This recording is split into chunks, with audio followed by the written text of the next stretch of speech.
ቅዱስ ዮሐንስ አፈወርቅ እንዲህ ይል ነበር እንደ ኢየሱስ ያለ መልካሙ እረኛን ይፈልጉታል ብዙ ሺህ ሰማዕታት በውስጡ ተከማችተዋልና ምክንያቱም ሰማዕቱ ለጌታው ሲል አንዴ ሲሞት እረኛው ግን ለመንጋው ሲል በየዕለቱ ይሞታል የቅዱስ ዮሐንስ አፈወርቅ ታሪክ ቅዱስ ዮሐንስ በ347 ዓመተ ምህረት ተወለደ ባህታዊ ሆኖ እንደ መላእክት ለመኖር ይፈልግ ነበር ነፍሱም ከቀን ወደ ቀን ወደ ዘላለማዊ ሕይወት አዘነበለች ክቡርነቱ ይህች ሴት ግዛቲቱን ለማዳን ሲል በአንደኛው ጦርነት ላይ ሲዋጋ የነበረው ባሏን በጦር ሜዳ አጣለች እና ልጇም ያላባት ብቻውን ቀርቷል ይህንን ረካሽ የሆነውን ደስታ ፍለጋ ይሄ ምን አይነት ረካሽ የሆነ ህይወት ነው እርሷም እድሜዋ እየገፋ ነው እናም ደክማለች ጎዳናውን እንደ ቤቷ ወስደዋለች ወለሉን እንዳልጋዋ ሰማዩን እንደ ጣሪያው አድርጋ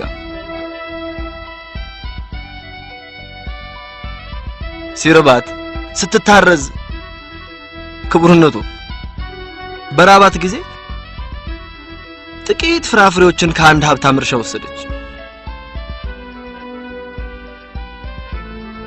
ጥቂት ፍራፍሬን ወሰደች ረሃቧን ለማስታገስ ብቻ ነው ይሄ ነው ወንጀሏ ክቡርነቱ ይህችን አዛውንት ሴት እንድትቀጣ የሚጠባበቀው ከሳሿ ወንጀለኛ ያስባለት በዚህ ነው እርሶ እስር ቤት ይገባታል የሚሉ ከሆነ መልካም ነው ምክንያቱም ምናልባት ህይወቷን ለማቆየት የሚያስችላት ምግብ እዛ ልታገኝ ስለምትችል ምናልባት እስር ቤት ከኛ ይልቅ ለርሷ ሊራራላት ይችላል አመሰግናለሁ ክቡርነቱ የዚህችን ሴት ችግር ግምት ውስጥ እናስገባ እርሷ ጥፋተኛ ሆና አላገኘናትም ስለዚህም አሁኑኑ ነፃ ትለቀቅ አመሰግናለሁ ልጄ አሁን ወደ ቤቶት መሄድ ይችላል የሚያስፈልጎት ምንም ነገር ካለ እኔ የት እንደሚያገኙኝ ያውቃሉ ልሰጥ የምችለው ምንም ነገር የለኝም ጌታ ላንተም እንዲቆምልህና ህይወትህን እንዲመራልህ ነው የምጠይቀውና የምጸልየው ክርስቲያን ኖት እኔም ማምነው በአንዱ በእግዚአብሔርና የመድህንን መንገድ ባሳየን በአንድያ ልጁ ነው ከጉዳቱ በስተቀር አይኖቹ በደስታ ያንጸባርቃሉ እኔ ዓለምን በሙሉ ትቻለሁ እናም ዋጋዬን ጌታ በሰማይ እንደሚከፍለኝ አምናለሁ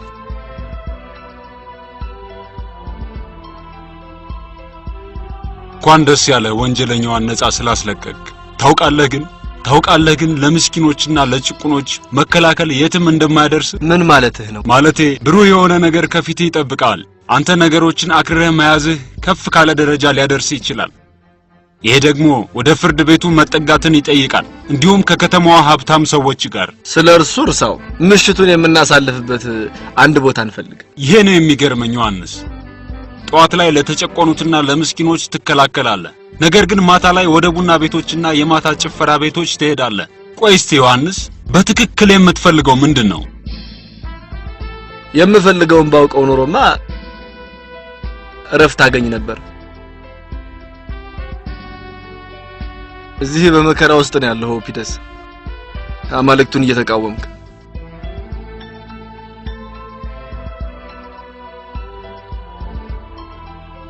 ዮሐንስ። አቤት እማዬ። ዛሬ በድጋሚ ወጥተህ ልትሄድ ነው? ላለማምሸት እሞክራለሁ። ካልሆነ ግን ወደ መኝታሽ ሂጂ እና ስለኔም እንዳትጨነቂ። ለምንድን ነው የማልጨነቀው? ያለህኝ ቤተሰብ አንተ ብቻ ነህ። እሺ እማዬ፣ እኔ ግን አሁን ትልቅ ሰው ነኝ። ይሄ ነው በግልጽ እያስጨነቀኝ ያለው። አንተ አድርገህ እናም የራስን ብቻ መንገድ መከተል። ያንዳንዱ ሰው የራሱ የሆነ መንገድ ማግኘት አለበት። እርሱ ብቻ ነው መወሰን ያለበት። መንገድ ወደ እግዚአብሔር የሚመራ ነው። ከልጅነት ጀምሮ እኔ በመልካም መንገድ ነበር የቀረጽኩ። እንዳለመታደል ሆኖ ግን አንተ አፈነገጥክ። ለምን? እኔ ላውቀው አልቻልኩም። በአንድ ሰው ልብ ውስጥ ጥሩና መጥፎ ነገሮች ይዋጋሉ። እናም አንደኛው አንዱን እስኪያሸንፍ ድረስ እጠባበቃለሁ። እና ይቅርታ ልሂድ እባክሽ። ጌታ ሆይ አንተ ብቻ ነህ እርሱ ልትቀይረውና ወደ መልካም መንገድ ልትመራው የምትችለው።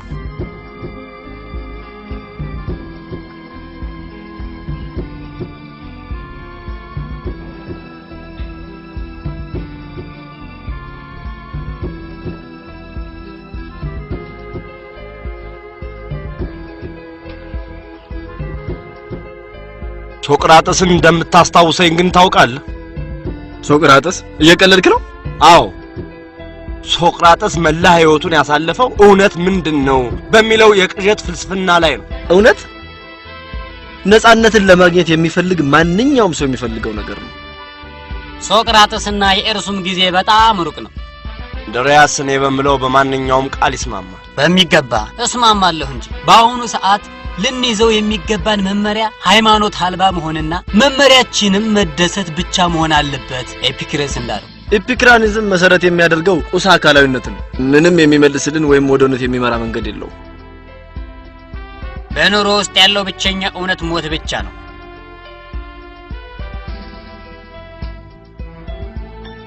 ሞት እንቅልፍ ነው። ጥልቅ የሆነ እንቅልፍ ከአንድ ቦታ ወደ ሌላ ቦታ ለመጓዝ መነሻ ነው። ነገር ግን ወዴት ነው የሚመራን ነው?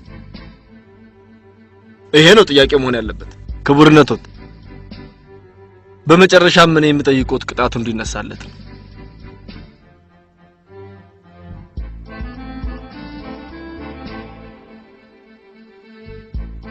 የዚህ ሰው ቅጣቱ ቢነሳለት ምንም ተቃውሞ የለኝም።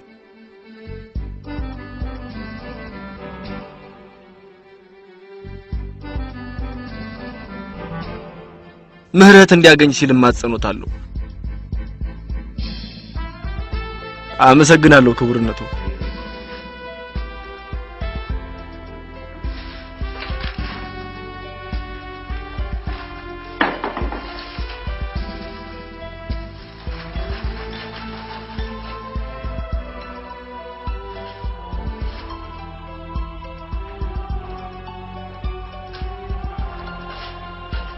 ዮሐንስ ምንም የሚያስፈልግህ ነገር የለም? አይ ምንም የለም፣ አመሰግናለሁ። ልወጣ ነው። በነገር ላይ አቡነ ማቴዎስ ስላንተ ጠይቀው ነበር። እርሳቸውን ለመጠየቅ አትሄድም እንዴ? ስለርሱ አትጨነቂ፣ ጊዜ ካለኝ እሄዳለሁ። አቡኑ ጋር ሄዶ ለመጠመቅ የሚሆን ጊዜ የለህም?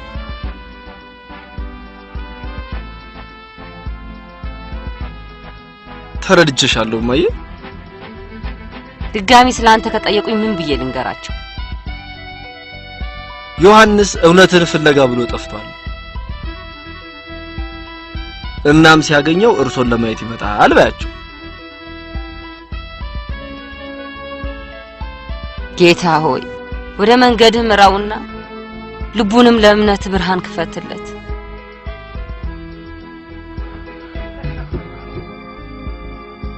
ምርጡ ትዕይንት የነበረው የመዝጊያው ትዕይንት ነበር። አንተ ኃያሉ አምላክ ይህንን ዕጣ ፈንታዬን እንድቀበል ጽናቱን ስጠኝ።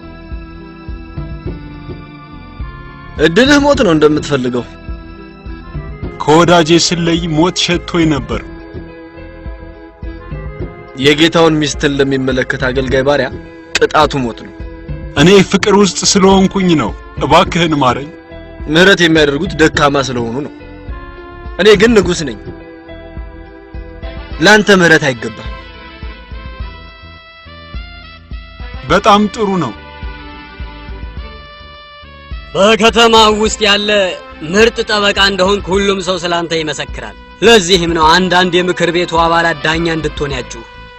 ይሄንን ሙገሳ ሳላደንቅ አላልፍም ክቡርነቱ። በግል ህይወትህ ውስጥ ጣልቃ የመግባት መብት ባይኖረኝም ነገር ግን ከጥሩ ቤተሰብ ውስጥ እንደወጣህ አውቃለሁ። ስለዚህ በአንቲኩስ ካሉ ምርጥ ቤተሰቦች መሃል ማግባት ትችላለህ። ነገር ግን እኔ ማግባት ፍላጎት የለኝም። ጋብቻ የግል ህይወትን በጥቂቱም ቢሆን የተረጋጋ እንዲሆን ሊያደርገው ይችላል። ቡና ቤትም እያመሸህ እንዳትቆይ ያደርግሃል። ብሩህ የሆነው የወደፊት ህይወትህን እንዳያጨልመውም ለዚህ ወጣትነትህ ልጓም ይሆናል። ሐሳቤ ገብቶሃል ብዬ አምናለሁ።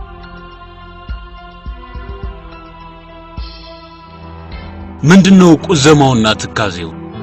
ይሄ ለሁለታችሁም ጥሩ አይደለም እንዴ? ምንድነው የያዘ? መጠጣት አትፈልግም? መሳቅም እንኳን አትፈልግም? ምን ሆነሃል? እንደጠፋው ይሰማኛል። መንታ መንገድ ለኔ የትኛውን መንገድ መያዝ እንዳለብኝ አላወኩም። ለአንተ ፈውስ የሚሆን ፍቱን መዳኛህን እኔ ያውቃለሁ። አሁን ሶሊያና ትመጣለች እናም እርሷ ከአንተ ጋር ትቀመጣለች። አንድ እርሷ ብቻ ነች አንተን ከሐዘንና ከድብርት ልታላቅቅ የምትችለው። እንዴት አድርጋ እንደሆነ ታውቃለህ? አልፈልግም። ስለ ሶሊያና እርሳውና ሄደን የቦክስ ግጥሚያ እንመልከት። እኔ ምንም ነገር አልፈልግም። ቲያትር ነው መፍትሄው። የኦዲፐስ ድራማ መግቢያ ትኬት አለኝ። አልፈልግም ብዬ ነገርኩ። የሆነ ቦታ ሄደን ዘና እንበላ። ካልሆነ ነይ ሄጃለሁ።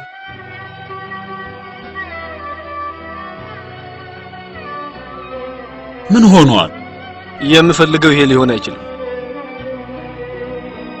የተማርኩት በከተማ ውስጥ ካለ ትልቅ ፈላስፋ ከሉቢያኖስ ዘንድ ነው። የእናቴን ቃላትና መጽሐፍ ቅዱስንም እየሰማሁ ነው ያደግኩት። በፍርድ ቤት ሙግትም ትልቅ ስፍራን አግኝቻለሁ። የብዙዎቹን ፈላስፋ መጽሐፍ አንብቤያለሁ። ከዛ ሁሉ በኋላ ግን የዓለምን ደስታ ወደ እኔ ለመሳብ ስፈልግ ራሴን አገኘሁት። እኔ ራሴን መረዳት አልቻልኩም። ምንም ነገር ልረዳ አልቻልኩም። ሰላምን ማግኘት አልቻልኩም። ከማህበረሰቡ ወጥቻለሁ። በሰዎች ሁሉ መሃል እንኳን እንግዳነት ይሰማኛል። ይህንን ዓለም የሚቆጣጠሯት አማልክቶች መሆናቸውን መረዳት ይኖርብሃል። አማልክቶቹን የማይታዘዛቸው እርሱ በፍጹም ሰላምን ሊያገኝ አይችልም። ኢየሱስ ክርስቶስ ልበ ንጹሃን የተባረኩ ናቸው እግዚአብሔርን ይመለከቱታልና ብሏል። የመጽሐፍ ቅዱስን ቃላት በልብ ውስጥ ጠብቃቸው፣ ወደ መልካም መንገድ ይመሩሃል።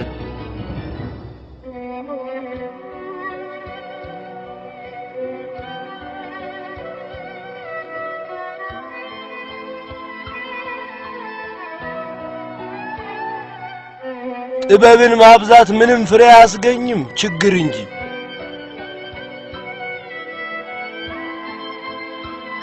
ጥበብን ማብዛት ምንም ፍሬ አያስገኝም፣ ችግር እንጂ።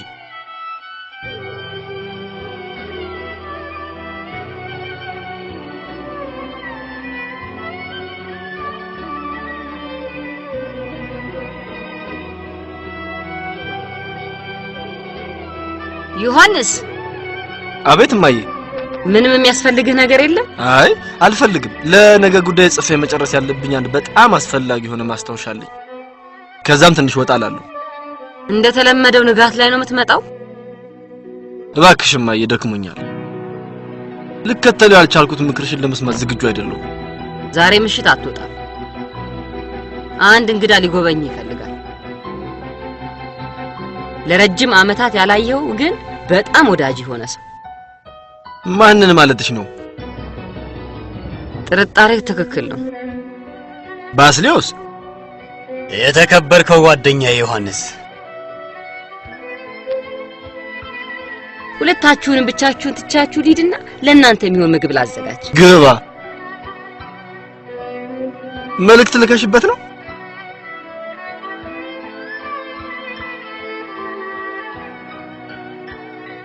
ጌታዬ እባክህ ጸሎቴን ስማኝ።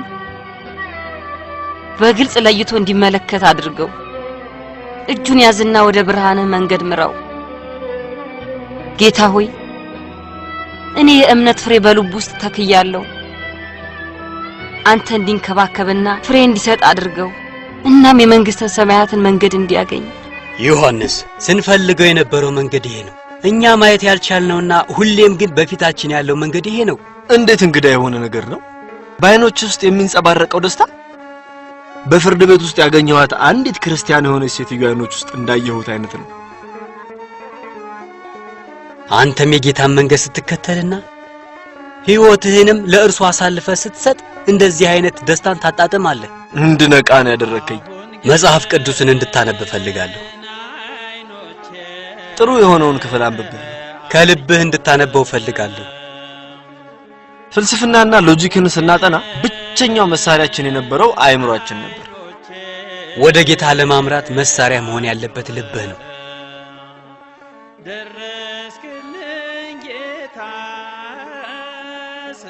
ባስልዮስ እኔ በዚህ ዓለም ውስጥ እንግዳነት እየተሰማኝ ነው። የዘላለም ሕይወትን ለሚፈልግ ለማንኛውም ሰው እንግድነት የተለመደ ነገር ነው። ርካሽ ለሆነው ለዓለም ደስታ ራሴን አሳልፌ ሰጥቼ ነበር። ከዚህ በላይ ለመቋቋም የሚያስችል ብርታት ወይም ፍላጎት የለኝም። ዮሐንስ አንተ የቅርብ ጓደኛዬ ነህ። በአንተ ውስጥ ያለው ግጭትን መረዳት እችላለሁ። መንገዱን የምትፈልግ ከሆነ ኢየሱስ መንገድ እውነትና ሕይወት እኔ ነኝ ብሏል። ባስልዮስ አብረኸኝ ሁን። እኔ ሁሌም ካንተ ጋር ነኝ። እኔ በገዳም ውስጥ በመልካም ሁኔታ እየኖርኩ ነው። በአንተ ውስጥ ያለውን የእምነት ዘር ውሃ ልታጠጣው ይገባል። እናም የእግዚአብሔር ቃላት ፍላጎትን ሁሉ ያሟላልሃል። ተመስገን ላለ አሁን ግን አይኖቼ አዩ አሁን ግን አይኖቼ አዩ ደረስክልኝ ጌታ ስጠራህ ደረስክልኝ ጌታ ስጠራህ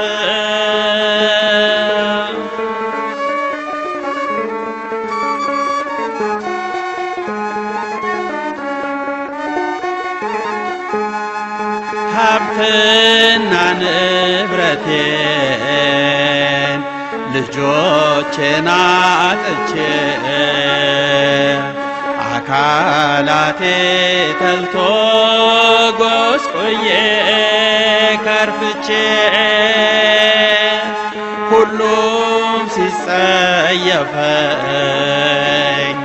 ስቆጠር እንደርኩስ የሚያጽናናኝ ጠፍቶ እንባዬንም ሳፈስ አሁን ግን አይኖቼ አዩህ አሁን ግን አይኖቼ አዩህ ደረስክልኝ ጌታ ስጠራህ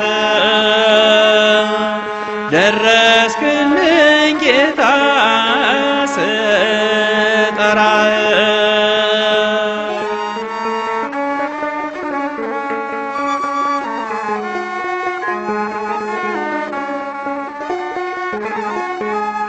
ያን ሁሉ መከራ ወዴት አደረስከው? እንባዬን አብሰህ ቤቴን የጠገንከው ሀብትና ንብረቴን እጥፍ አድርገህ ሐዘኔን ለውጠህ ደስታዬን መለስከው።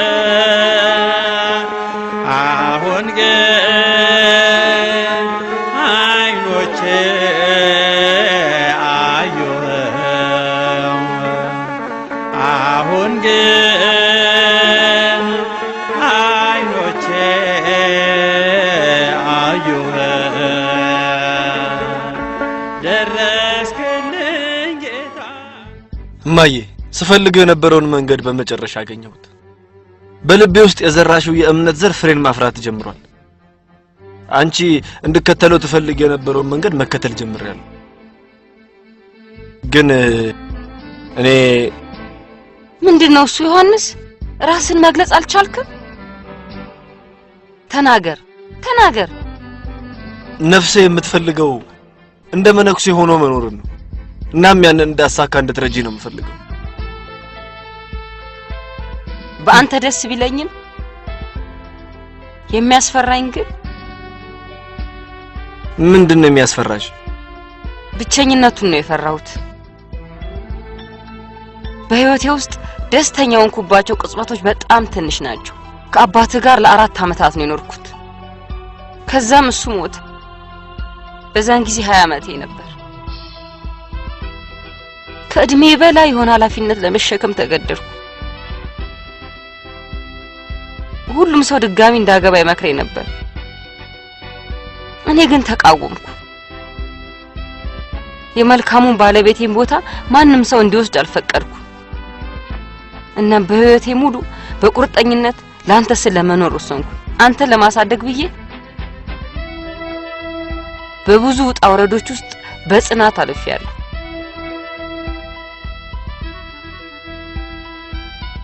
አይኔ እንባ በተሞላ ጊዜ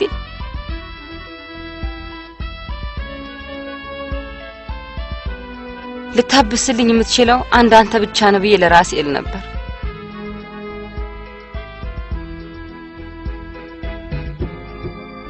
አንተን ካሳደግኩ በኋላ ምኞቴን ልታሟላልኝ ይገባል ብዬ አምናለሁ። በጭራሽ ካንቺ ምንም የማጎድለው ነገር የለም። አንተን የምጠይቅህ ከኔ ጋር እንድትቆይ ብቻ ነው። ገዳማዊ ህይወት መቀበል ከፈለግ እኔ እስክሞት ድረስ ቆይ። እኔ ረጅም ጊዜ አልቆይም። የአባትን መለየት ተቋቁሜያለሁ። ካንተ ጋር መለየትን ግን በፍጹም መቋቋም አልችልም። ጌታ ሆይ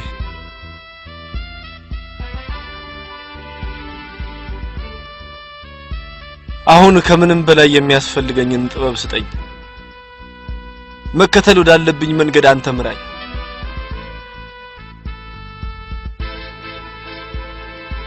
ጌታ ሆይ ገዳማዊ የሆነ ኑሮ መከተሉ ቢቀርብኝ እንኳን ጽኑ ወደ ሆነ ሰላማዊ ህይወት ምራኝ። ከእርሷ ጋር እንድቆየ እናቴ ፍላጎት አስገድዶኛል።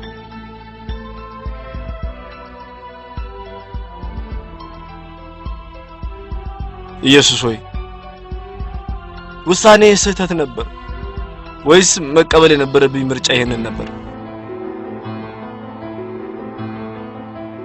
ምን እንደሚሰማ አውቃለሁ። ገዳማዊ ህይወትን ለመቀበል ፍላጎት አለ። እኔ ምኞቴ ዓለምን ለመተውና ለጌታ ተወስኜ መኖር ነው የምፈልገው። ነገር ግን የእናቴን ባሸነፈኝ። ገዳማዊነት የኑሮ መንገድ አይደለም፣ ውስጣዊ ስሜት ነው። ያንን ፍላጎት ደግሞ ከእናትህ ሳትለይ ማሳካት ትችላለህ። ዮሐንስ ክፍሉን ወደ በዓትነት ቀየረው ማለት ይቻላል። እንደ ገዳማዊ አይነት ኑሮን ይኖርበት ጀመር። እንዲሁም ሁል ጊዜ ጌታን ያወድስበታል። አብዝቶም ይጸልይ ነበር። የሚመገበውም በጥቂቱ ነበር።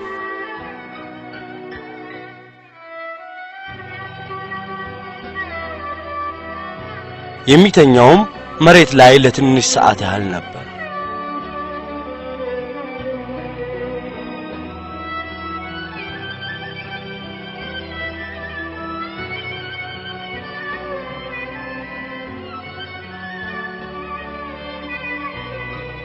እናቴ ህይወትሽ እንደነዚህ እንደ ብዙሃኑ አንድ ቀን ያልፋል።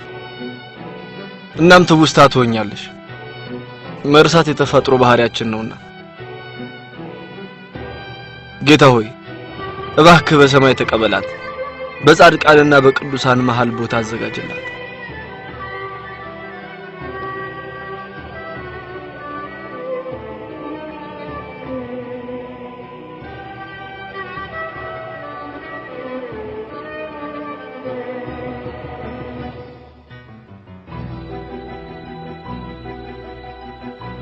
የሞትነው ከክርስቶስ ጋር ከሆነ ከእርሱም ጋር አብረን እንደምንኖር እናምናለን።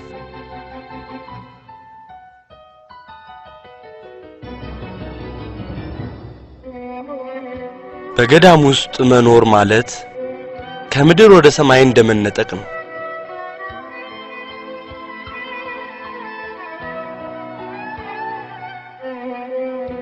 ንጉስ ከተሞችን፣ ዜጎችንና ሰራዊቱን ይገዛል።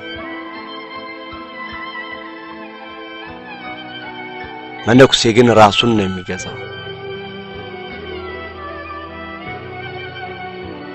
ንጉስ ከጠላቶቹ ጋር ይዋጋል፣ ግዛቱን ለማስፋትና ሀብቱን ለመጨመር።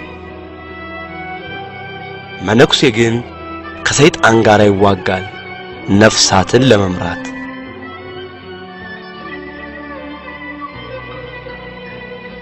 ቀኑን በሙሉ ንጉስ አስቸጋሪ የሆኑ ችግሮችን ሲጋፈጥ ይውላል። የመነኮሳት ሕይወት ግን በደስታና በሰላም የተሞላ ነው። ንጉስ ለሌሎች ወርቅን በስጦታ ያበረክታል። መነኮሳት ግን ለሌሎች በረከትን ይሰጣሉ፣ እንዲሁም ያጽናኗቸዋል።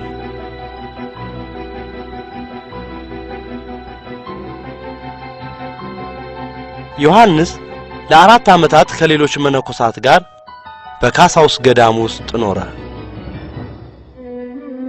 ከዛም ለ2 ዓመታት ለብቻው ተለይቶ ራሱን ከእንቅልፍ ከልክሎና መጽሐፍ ቅዱስን በጉጉት እያጠና ኖረ፣ ታሞ እስከወደቀበት ጊዜ ድረስ።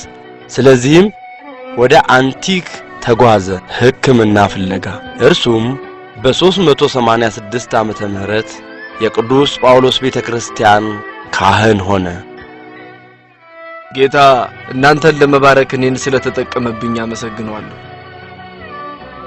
እናም ለእርሱ የተገባው ለመሆን እመኛለሁ። ምክንያቱም ጌታ ካህን እንደሆነ አድርጎኛል።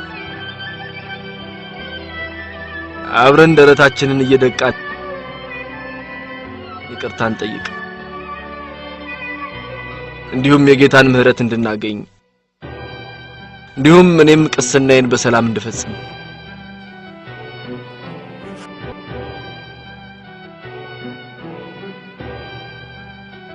ቅዱስነታቸው የራፋንያው ሊቀ ጳጳስ ሊያነጋግሮት እየጠበቁት ነው። የራፋንያው ሊቀ ጳጳስ እርሶ ቅስናን ስለመቀበልዎት እንኳን ደስ አሎት ሊሎት ነው። ምንም እንኳን ብናደድቦትም አሁን ግን እንኳን ደስ ያሎት ለማለት ብዬ ነው የመጣሁት። አባ እባክዎትን ይቅር ይበሉኝ። እግዚአብሔር ይቅር ይበሎት። ስለዚህ በሚገባ አስታውሰዋል ማለት ነው አይደለም? አዎ አስታውሳለሁ። እርሶ ለጵጵስናዎት እንዲዘጋጁ እንድረዳዎት ጠይቀውኝ ነበር። ሁለታችንንም ጳጳስ እንድንሆን ነበር የጠየቁን። ነገር ግን እርሶ ገዳማዊነትን ካልሆነ ብለው ተቃወሙ። አዎ በኋላ ጵጵስናው ይደርሳል ብዬ ነበር። እርሶ ጵጵስናውን እንድቀበል ሲያበረታቱኝ ነበር የተቀበልኩት። በጉዞዎት ሁሉ እርሶን እንደምከተሉት አረጋግጠዋል። ነገር ግን አታለውኛል። እርሶ እኔ ጵጵስናን እንድቀበል አበረታተውኝ የገቡልኝ ቃሎትን አፍርሰው ወደ ገዳማዊ ሕይወት ብቻዎትን ተመልሰው ሄደው ሲደሰቱ ከረሙ። ብቻዎትን ሁሌም የምፈልገውንና የምመኘውን የምናኔን ሕይወት በድል ፈጸሙ። የወቀሱኝ ደብዳቤዎትን መልስ ስመልስ ለዚህ አገልግሎት እኔ ዝግጁ አይደለሁም ብዬ ጽፌልዎት ነበር። እኔን ትተው ገዳማዊ ሕይወትን ሲመሩና ሲያጣጥሙ መቆየቶት ይቅርታ የማይባል ነገር ነው። ከእርሶ ጋር እንድጋራ ፍላጎት ስላልነበሩት ነበር። ምናኔን በሚገባ ላጣጥመው አልቻልኩም። ምክንያቱም በሽታዬ ትቼ እንደወጣ አስገድዶኛል። ስለዚህም ገዳሙን ትቼ ሕክምና ለማግኘት ወደ አንቲክ ሄድኩኝ። በድቁና 5 ዓመታትን ካገለገልኩ በኋላ ቅስና እንድቀበል ነበር የጌታ ፈቃድ የሆነው። ካህን መሆኖት በጣም ነው ደስ ያለኝ። በአሁኑ ሰዓት ክርስትና አይምሮ ይፈልጋል። መናፍቃንን መጋፈጥ መቻል ያስፈልጋል። ለዛ ደግሞ እርሶ በጣም ተመራጭ ነዎት። ያደረጉኝን ነገር ግን አሁንም ድረስ አልረሳሁሎትም። ይቅርታዎትን እለምናለሁ። እባክዎትን ይቅር ይበሉኝ። ከታላቁ ንጉሥ ከቴዎዶስ ለሕዝቡ የተላለፈ መልእክት። በግዛቲቱ ሁሉ ላለው ሕዝብ ምኞቱንና ፍላጎቱን ለመመለስ በሚል የንጉሡን 10ኛ በዓለ ሹመት ለማክበርና የልጃቸውን አርካዲየስን 5ኛውን በዓለ ሲመት በሕጉ መሠረት እንዲከበር ይደረጋል።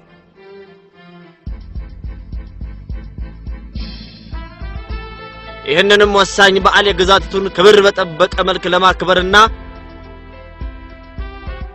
በግዛቲቱም በሁሉም ስፍራዎች እንዲከበር ለማድረግ እንዲቻል በሕዝቡ ላይ ተጨማሪ ግብር እንዲጣልበት ተወስኗል። አዲስ ግብር? የምንከፍለው ግብር በቂ አይደለም እንዴ?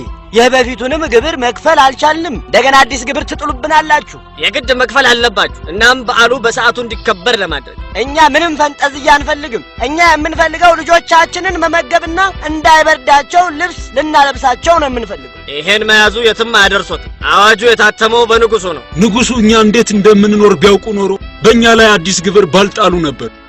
እኔ በበኩሌ አልከፍልም። እኔም አልከፍልም። እኛም አንከፍልም። አዋጁን የሚቃወም ሰው ወደ እስር ቤት ይገባል። ከዚህ ሕይወት ይልቅ እስር ቤት የተሻለ ነው። ይሄ ተገቢ አይደለም። እሰሯቸው።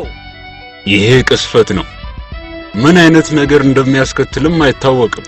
ሕዝቡ ላለመክፈል የፈለጉት አዲሱን ግብር ብቻ አይደለም፣ ሐውልቱንም ይወገድልን ነው ያሉት። ያ ደግሞ ለንጉሡ ስድብ ነው። በእርግጠኝነት ይሄ ስድብ አያስቀጣም ማለት አይቻልም። ንጉሡን ማግኘት አለብኝ ብዬ ነው ያሰብኩት። ማድረግ የለበትም ክብርነቶት። ለእርሶ ወደዛ መሄድ አደገኛ ነው። ሕይወቶትንም አደጋ ላይ ሊጥሉት ይችላሉ። መልካም እረኛ ለበጎቹ ራሱን አሳልፎ ይሰጣል። ቁስጥንጥንያ በ387 ዓመተ ምህረት እስካሁን ማንንም ተጠያቂ አላደረግም። እዚህ ከተማ ውስጥ በጉዳዩ ላይ ለተሳተፉት ዜጎች በሙሉ ግን ወንጀል መሆኑን ገልጸንላቸው። የንጉሡ ሐውልት የግዛቲቱ ምልክት ነው። በሆኑ ቆሻሻ ሰዎች መጥፋት አልነበረበትም። ለግዛቲቱ ከተሞች አንቲክ ምሳሌ ሆና መቀረጽ አለባት። ትዕዛዞትን ለማስፈጸም እየተጠባበቅን ነው ጌታዬ። ለአንቲክ ነዋሪዎች በሙሉ ቲያትርና የምሽት ቤቶቻቸውን እንዲዘጉ አሳውቋቸው። እንዲሁም ተጠርጣሪዎቹን በሙሉ ወደ እስር ቤት አስገቧቸው። እንዲሁም ንብረቶቻቸውንም በሙሉ ውረሱባቸው። የንጉሥነቴን ክብር እንዴት መመለስ እንዳለብኝ ያውቃል። አባ ዮሐንስን ሐሳብ እንስማ ውስጥ እዚህ ሕዝቡ በፍርሃት በድህነትና በረሃብ ነው እየኖረ ያለው። ንጉሡን ይፈሩታል። እኛ ሁላችንም እርሶን እንደሚያከብሩትና እንደሚሰሙት እናውቃለን። ስለዚህም የንጉሡን ቁጣ በእርግጠኝነት ማስቀየር ይችላሉ። በጌታ እርዳታ እሄዳለሁ። እናም እርሶ እዚህ ሕዝቡን ያጽናኑ። በቤተ ክርስቲያን ውስጥ ሰብስባቸውና ፍርሃታቸውን ሁሉ አስወግዱ። ጸልዩ። እናም በእርግጠኝነት ጌታ ለሕዝቡ ምሕረት ያደርጋል። ወዳጆች፣ ፍርሃትን ከልባችሁ አውጥታችሁ ጣሉት። አማኝ የሆነ ሰው በእምነቱ ላይ እንዳለት የጸና ሰው ነው። የዚህ ዓለም ወጀብ የቱንም ያህል ቢሆን አያነቃንቀው። ስለዚህ ተስፋችንን በእግዚአብሔር ላይ እንጣለው፣ ሌላ በማንም ላይ አይደለም። ከዚህ ቀውስ ሊያድነን የሚችለው እርሱ ብቻ ነው። ጭንቀታችሁን ሁሉ በእርሱ ላይ ጣሉት፣ እርሱ ስለ እናንተ ያስባልና። እናም ያለ እርሱ እኛ ምንም ማድረግ አንችልም። ወዳጆቼ፣ የማረጋግጥላችሁ አቡነ ቪልቪያን ወደዛ ሄደዋል ለሕዝባቸው ንጉሡን ለመማለድ። እኛ እምነታችን በጌታ ላይ ነው። እርሱ የአቡኑን ቃል ተጠቅሞ የንጉሡን ቁጣ እንዲያበርድል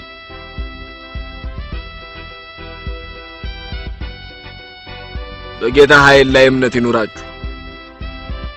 እርሱ ሕዝቡን እስከ መጨረሻው እንደማይጥል እርግጠኛ ሁኑ። በትህትና ሆነን ወደ ጌታ እንጸልይ። ቅዱስ ዳዊት በጭንቀቴ ጊዜ ጌታን ጠራሁት፣ እርሱም መለሰልኝ፣ ከጭንቀቴም ነፃ ወጣኝ እንዳለው።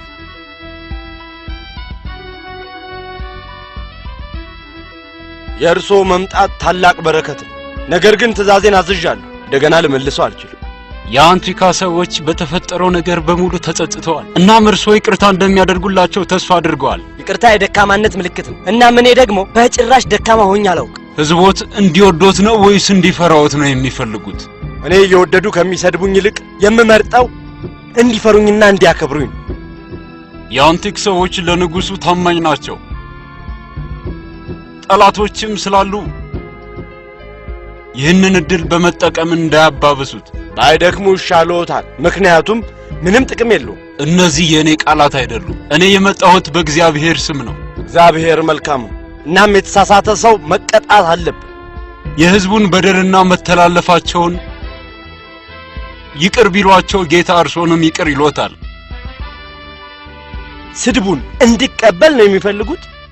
ኢየሱስ ስድብን ተቀብሎ ለጠላቶቹ ይቅርታን ለምኗል። ሌሎችን ይቅር የማይሉ ከሆነ ጌታንም ይቅርታ እንዲያደርግሎት መጠየቅ የለቦትም። እኔ ሰው ነኝ። ስለተሰደብኩ ለመበቀል ፈልጌ ነው። እኔም የኢየሱስን ቃል ወደ እርሶ ተሸክሜ የማደርስ መልእክተኛ ብቻ ነኝ። እነርሱን መቀበል ወይም አለመቀበል የእርሶ ፋንታ ነው። የጌታ ሰላም ከእርሶ ጋር ይሁን። ይቆዩኝ አባቴ።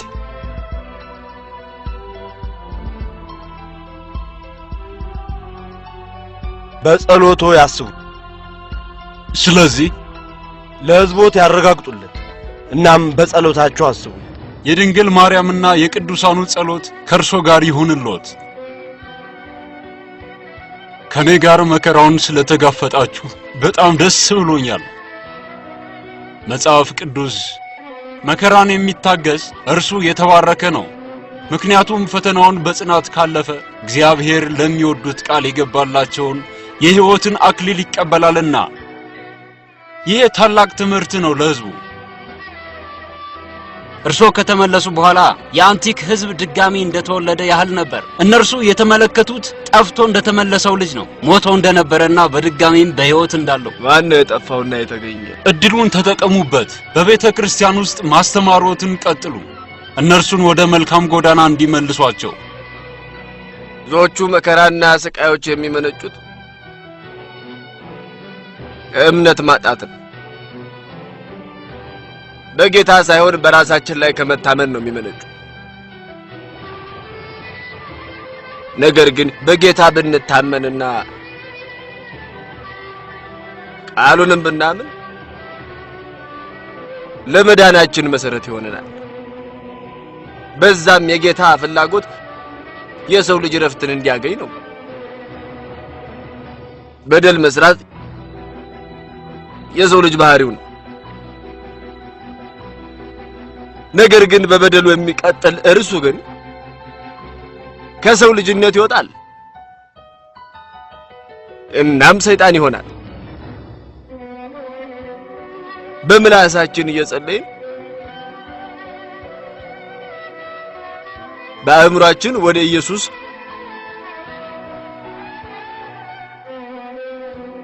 ወደ ሰማይ ተነጥቆ ከእርሱ ጋር መሆን መቻል አለበት። ስንጸልይ መሆን ያለበት እንደዚህ ነው። ማዘን የማትፈልጉ ከሆነ ማንንም እንዲያዝን አታድርጉ። ወዳጆች፣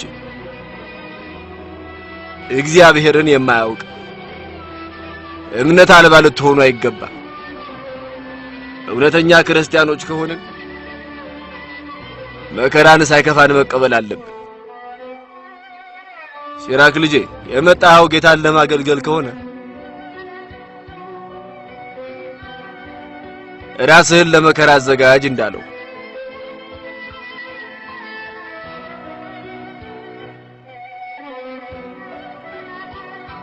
በሚገባ ታውቃለህ። ዜጎች በሙሉ እንደሚወድህና እንደሚያከብሩ።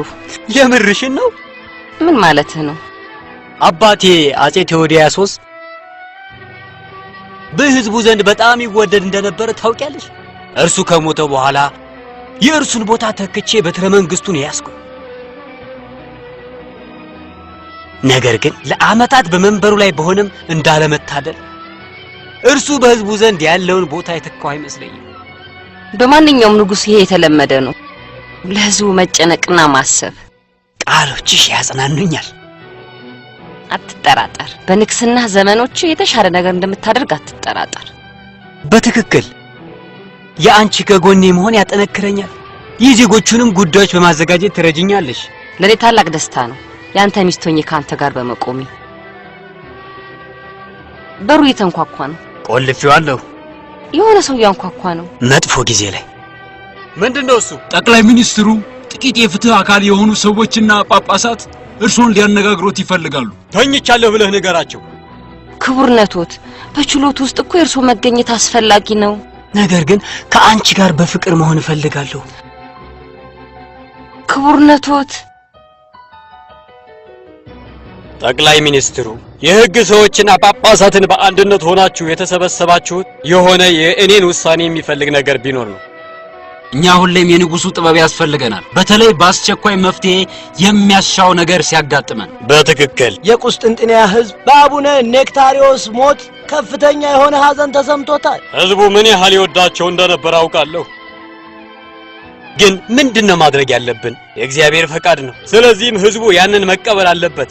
አሁን ምንም ፓትርያርክ እንደሌለ እንዳይዘነጉት። ህዝቡ አዲሱ ፓትርያርክ ማን ይሆናል እያለ በጉጉት እየተጠባበቀ ነው። ያንን ምርጫ ለማድረግ እናንተ ከእኔ የተሻላችሁ ናችሁ። እኔ አባ ዮሐንስ አፈወርቅን አጭቻለሁ። ያ በጣም ጥሩ ምርጫ ነው። ስለርሳቸው ብዙ ሰምቻለሁ። የሚናገሯቸው ቃላት በጣም ልብ የሚነኩ ናቸው። እንዲሁም ህዝቡም ይወዳቸዋል። እውነት ነው። እኔ ምንም ተቃውሞ የለኝም። አዋጁን ጻፉትና ከዛ እኔ አሁኑኑ ማህተሜን አትምበታለሁ። እንደዛ ቀላል አይደለም። አዎ የአንቲክ ህዝብ የሚወዱትን አስተማሪያቸውን በቀላሉ አይሰጡንም። የከተማቸው ምልክት ነው።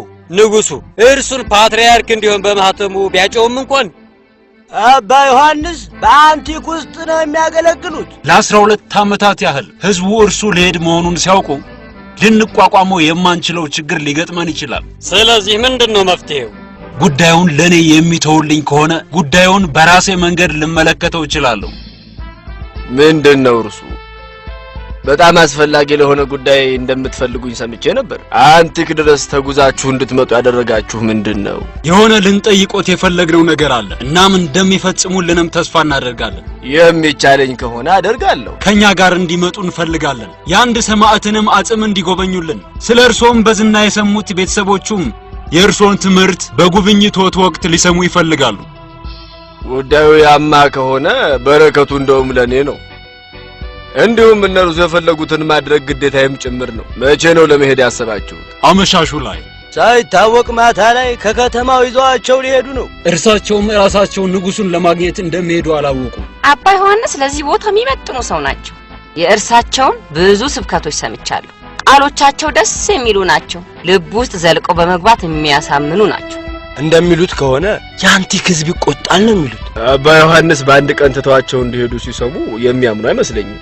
የቁስጥንጥንያ ሰዎች በይበልጥ ነው የሚፈልጓቸው። የሚቀበሉት ይመስላችኋል? ንጉሱ በእርግጠኝነት ያሳምኗቸዋል። የቁስጥንጥንያ ሊቀ ጳጳስ እንዲሆኑ ስንመርጦት በአንቲክ ያደረጉትን አገልግሎትን መሰረት አድርገን ብቻ አይደለም፣ ነገር ግን በሁሉም ቦታ ያሉ ሰዎች ሁሉ ፍላጎትም ስለሆነ ጭምር ነው። ህዝቡም የእርሶን ሊቀ ጳጳስ መሆን እየተጠባበቀ ነው። በትክክል ሁላችንም ምን ያህል ከአንቲክስ ጋር እንደተቆራኙ እናውቃለን። ነገር ግን የአቡነ ኔክታሪዮስ ሞት ህዝቡን ሁሉ አስደንግጧል። በዛ ላይ ደግሞ እርሶ ይህንን አልቀበልም ካሉ የባሰ ሐዘናቸውን ይጨምሩባቸዋል። የንጉሱም የመጀመሪያው ዓላማው ማሟላት እንደሆነ ያውቃሉ።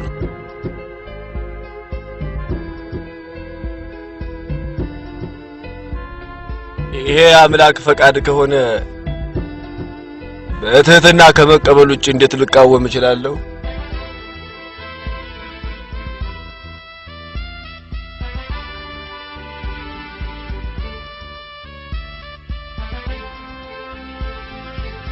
የተከበራችሁ ዜጎች፣ የተከበሩት ንጉስ አቡነ ዮሐንስ አፈወርቅን ፓትርያርክ እንዲሆን አጭተውልናል።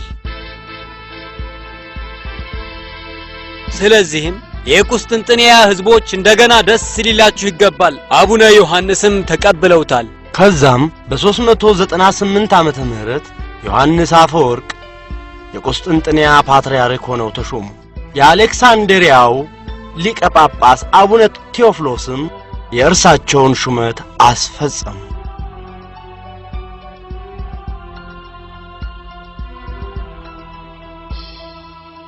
ወዳጆቼ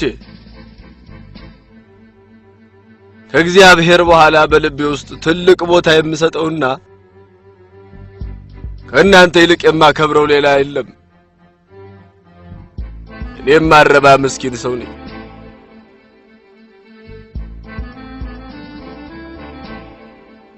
የማስተማርም ብዙ ልምድ የሌለኝ ሰው ነኝ።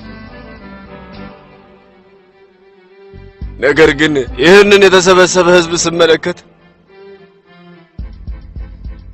ድክመቴን፣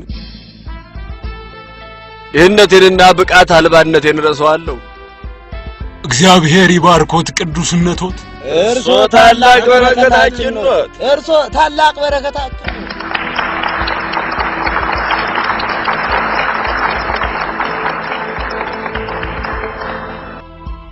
እባካችሁን እኔን እንድታሞግሱኝ ወይም እንድታጨበጭቡልኝ ወይም እንድታወድሱኝ አልፈልግም። እኔ የምፈልገው በዝምታ ከልባችሁ ሆናችሁ እንድታደምጡኝና የምላችሁንም በተግባር እንድትፈጽሙ ነው። ምኞቴና ፍላጎቴም ይሄው ነው። ንጉሡ ምናልባት እንደ ስድብ ሊቆጥሩብን ይችሉ ይሆናል። እናም የእርሳቸውን ፍላጎት የተጋፋናቸውና መፈራታቸውንም የምናጠፋ ሊመስላቸው ይችላል። ከንጉሡ በላይ መፍራት የሚገባን የጌታን ቁጣ ነው። ይቅርታ አድርጉልኝና ንጉሡ እርሶ ፓትርያርክ መሆኖትን አስመልክተው ያዘጋጁት ግብዣ ላይ ለምን እንደማንሄድ ምክንያቱ አልታየኝም። ይሄ ግብዣ ለካህናት በሚሆን መልኩ ሳይሆን የተዘጋጀው ለሕግ ሰዎች በሚሆን መልኩ እንደተዘጋጀ ስለተረዳሁ ነው። የእርሶ ፍላጎት ይሄ ከሆነ እኛ ያለን አንድ ምርጫ ብቻ ነው። ምንድነው እርሱ? ንጉሡንና ሚስቱን በዚህ በፓትርያርኩ ጽሕፈት ቤት መጋበዝ ነው የሚሆነው። ይሄ ጥሩ መፍትሄ ነው። ከዛም በሳምንቱ ለሕግ ሰዎች ግብዣ እናደርግላቸዋለን። እኛ ግብዣ መጥራታችን ንጉሡ ልባቸው ሊነካ ይችላል። ምን ይመስሎታል ታዲያ ቅዱስነቶ? በፓትርያርክ ጽሕፈት ቤት ውስጥ ምንም አይነት ድግስና ፈንጠዝያ እንዳይደረግ ከልክያለሁ። ነገር ግን ቅዱስነቶ ይሄ የዚህን ግብዣ ወጪ ለምስኪኖች እንዲውል እፈልጋለሁ። ይሄንን ግብዣ ተውነው ማለት ከትላልቅ የሕግ ሰዎችና ባለስልጣኖች ጋር የምንገናኝበትን እድል ወርውረን ጣል ማለት ነው። ይሄ ግብዣ የቤተ ክርስቲያኒቱን ጉዳይና የሀገረ ስብከቱንም ጉዳይ አስሮ ለመያዝ ይረዳን ነበር። የቤተ ክርስቲያን ጉዳይ የሚያስፈጽሙት የሕግ ሰዎች አይደሉም፣ ለሕዝቡ የሚጠነቀቀው ጌታ ብቻ ነው። ከሕግ ሰዎች ጋር ያለን ግንኙነትም መልካም መሆን አለበት። በምዕመኑ ወጪ ግን መሆን የለበትም። ለምዕመኑ ፍላጎት ብለን ነው የምናደርገው እኮ።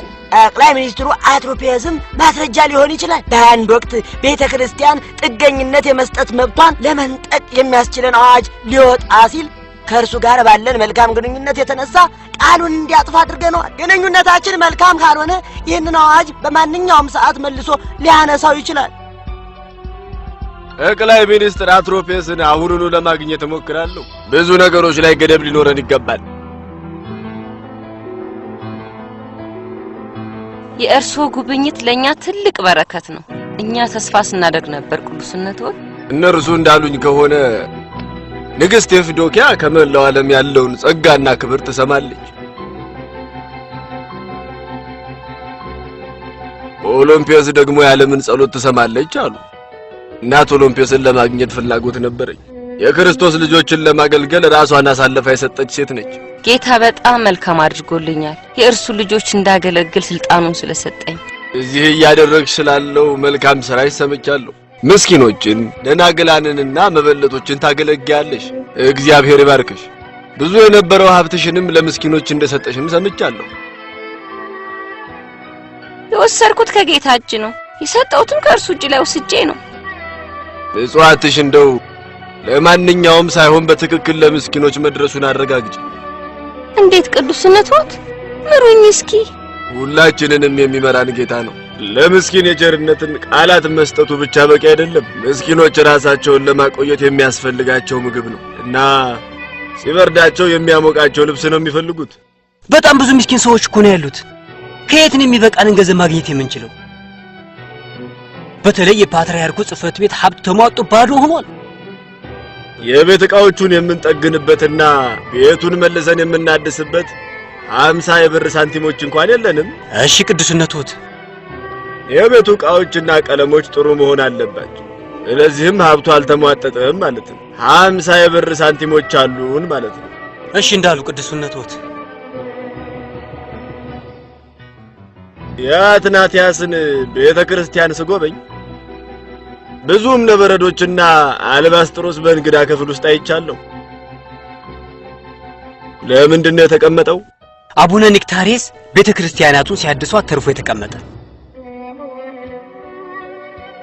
ስለዚህ አያስፈልገንም ማለት ነው። ስለዚህም አሁንም እምነበረድና አልባስጥሮስ አለን ማለት ነው። ስለዚህም ሽጠውና ዋጋውን ለመስታወቱ ማሰሪያና ለሕፃን ሴቶች ትምህርት መማሪያ ይሆናል። እርሶ እንዳሉ ቅዱስነቶት። ይቅር ይበሉኝ ቅዱስነቶት። ጌታ ይቅር ይበሉት። ማወቅ ያለበት ጠቃሚ ዜና አለ። ምንድነው እርሱ? ንጉሱ በቤተ ክርስቲያኒቱ ውስጥ ጥገኝነት የመስጠት መብቷን እንድትነጠቅ ሲሉ አዋጅ አውጥተዋል። በጣም በረከት በሚያስፈልገኝ ጊዜ ነው በቢሮ የተገኙልኝ።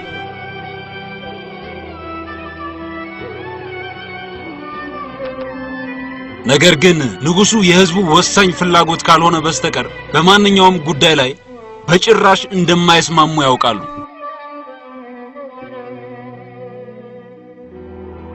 ንጉሱም ሆኖ አንተ የቤተ ክርስቲያኒቱን መብት መንጠቅ አትችሉ። መንፈሳዊነት የቤተ ክርስቲያኒቱ ኃላፊነት ነው። ማንኛውም ከግዛቱ ህግ ጋር የሚያያዝ ማንኛውም ጉዳይ ግን ኃላፊነቱ የንጉሱና የሚኒስትሮቹ ነው። የቤተ ክርስቲያኒቱ መብት ነው ማንኛውንም ሰው መጠለያ የመስጠት መብት። ሰውየው በህግ የሚፈለግ ወንጀለኛ ቢሆንም እንኳን አብዛኛውን ጊዜ በቤተ ክርስቲያን ውስጥ የሚጠለሉት በሌሎች ሰዎች ፍትህ የተጓደለባቸው ሰዎች ናቸው። በግልጽ ሐሳባችን የተለያየ ነው። ስለዚህም ስምምነት ላይ መድረስ አንችልም። እዚህ የመጣሁት ስምምነት ላይ ለመድረስ አይደለም። ታዲያ ለምንድን ነው የመጣኸው? በቤተ ክርስቲያን ጉዳይ ውስጥ ማንንም ሰው ጣልቃ መግባት እንደማይችል ልነግርህ ነው።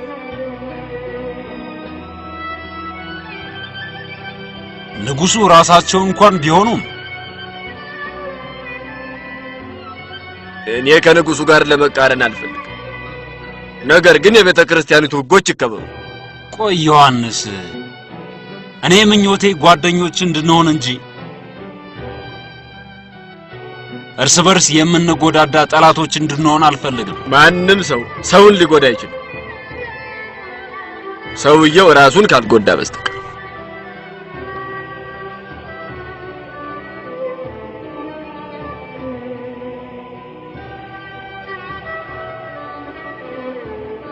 ጦርነትን ለማስወገድ ብቸኛው መንገድ ይሄ ብቻ ነው። ይሄ ቀን ይመጣል ብዬ አስቤውም አላውቅም። እኔን የሚቃወምና እኔን ገልብጦ በቦታዬ ለመቀመጥ የሚያስብን ሰው እጅ ጨብጣለሁ ብዬ አላስብም። ጋኒዮስ አንዱ መሪ ነው፣ ልታሸንፈው ይገባል። እሱ እንዴት መንግስትን መከፋፈል እንዳለበት በሚገባ መረጃ ያለውና የሚያውቅ ሰው ነው። ከዚያም በላይ ሰራዊቱ በማንኛውም ሰዓት ጦርነት ለመግጠም ዝግጆች ናቸው። ይሄ ማለት ደግሞ ጦርነቱን በቀላሉ ሊያሸንፍ ይችላል ማለት ነው። በትክክል። ነገር ግን ያለ ቅድመ ሁኔታ ይታረቀናል ብለሽ ታስቢያለሽ? ምንም አይነት ቅድመ ሁኔታ ይሁን መቀበል ይኖርብሃል። በትክክል በትክክል። እንደኔ ያለ ንጉስ ግን ሊደራደር አይገባው። ግን ምን ማድረግ እችላለሁ? ምንም አማራጭ የለኝም። ጦርነት ሁሌም ኪሳራ ነው። በአሸናፊውም በተሸናፊውም ወገን የሚያስከትለው እልቂት ነው። አስቸጋሪው ነገር ለእኔ እንደ ንጉስ የዜጎችን ህይወት አደጋ ላይ መጣል ነው። እንዳንዱ ታማኝ ዜጋዎት እኔ እርሶን በጦር ሜዳ መቅጠም አልፈልግም። የሰላም እጄን እንደሚቀበሉኝ ተስፋ አደርጋለሁ። አንተን የእግረኛ ጦሬ የበላይ አሰልጣኝ አድርጌ በአዋጅ ሾመሃለሁ። ያ በጣም ታላቅ ክብር ነው። ብቁ ሆኜ እንደምገኝ ተስፋ አደርጋለሁ። ነገር ግን ስብሰባችንን ከመፈጸማችን በፊት አንድ ልነግሮት የምፈልገው ሚስጥር አለኝ ማወቅ ያለበት። የምን ሚስጥር? በቤተ መንግስት ውስጥ ሰላል ለጠላቶቹ በሙሉ የወታደራዊ ዝርዝሩን እያሳለፈ የሚሰጥ ሰው አለ። በቤተ መንግስቴው ሰላይ? ማንን ማለትህ ነው? እርግጠኛ ነኝ ጋኒዮስ ንጉሱን ዋሽቷቸው ከሆነ በመንግስቱ ውስጥ ተቀባይነት አላገኝም። ነገር ግን በከሃዲነት እከሰሳለሁ ብዬ በፍጹም አስቤው አላውቅም። ግልጽ ነው፣ እርሱ ሆነ ብሎ ነው ወጥመድ ውስጥ ያስገባ። እናም ንጉሡም አምነውታል። የምትለው ሁሉ ግን እርግጠኛ ነው? ዜናውን የሰማሁት ልክ ስብሰባቸውን እንደጨረሱ ነው። ስለዚህ እንድታመልጥ ላስጠነቅቅ ፈልጌ ነው የመጣሁት። ይሄ መጨረሻ ሊሆን አይገባም። ንጉሡ ውሳኔያቸውን አይቀለብሱም። ቢሞክሩም ደግሞ ጋኔስ ያ እንዲሆን አይስማማም። ብዙ ችግሮች አልፌና ሰርቼ ነው እዚህ ቦታ ላይ የደረስኩት። እንዴት አሁን ለጋኔስ ትችለት እሄዳለሁ? እንዴት? ማውራቱ ምንም አይጠቅምም። ጊዜው እየሄደ ነው። ብታመልጥ ይሻልሃል። እንዳለመታደል ሆኖ ማምለጡ የማይቻል ነው። እነርሱ በማንኛውም ሰዓት አሳደው ሊይዙኝ ይችላሉ። በየትኛውም ቦታ ብሄድ አንድ ቦታ ብቻ ነው ያለ። የት ነው እሱ? ቤተ ክርስቲያን።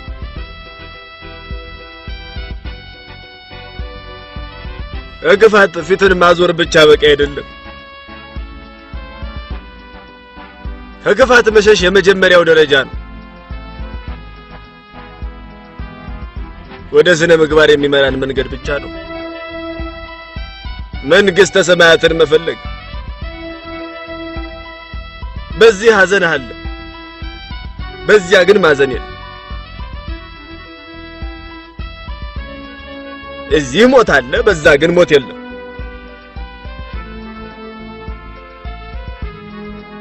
እዚህ በደል አለ፣ እዛ ግን ጽድቅ ብቻ ነው የሞላው። እርዱኝ ባኮት ቅዱስነቶት፣ ሽፍታው ሴራ ሰርቶብኝ ነው። እናም ንጉሡ አምነውታል። የምለምኖት ጥገኝነት እንዲሰጡኝና እንዲጠብቁኝ ነው። ቤተክርስቲያን ብቻ ነች ለተጨቆኑት መጠጊያ የምትሆን። የቤተክርስቲያንን ጥገኝነት የመስጠት መብት ወስደሃል። አሁን በትክክል ልትጠቀምበት ትችል ነበር። ራቢዮን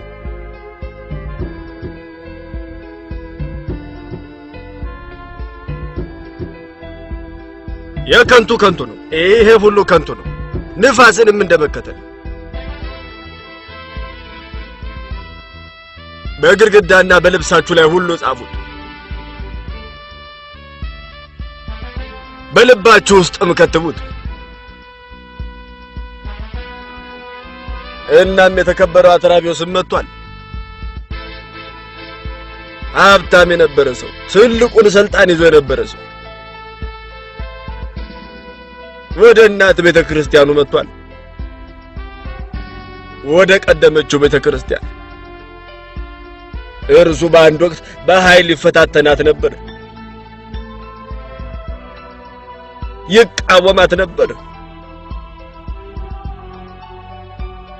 ነገር ግን ቤተክርስቲያን እንደ ጠላት አትመለከተው። ቤተክርስቲያን ማንንም እጆቿን ከፍታ ነው የምትቀበለው፣ በደሉ የቱንም ያህል ቢሆን እንኳን። ምን ማለታቸው ነው? እርሱ ወንጀለኛ ነው ቅዱስነቶት። ምህረት አይገባው፣ ወደ ቤተክርስቲያን ሊገባ አይገባው።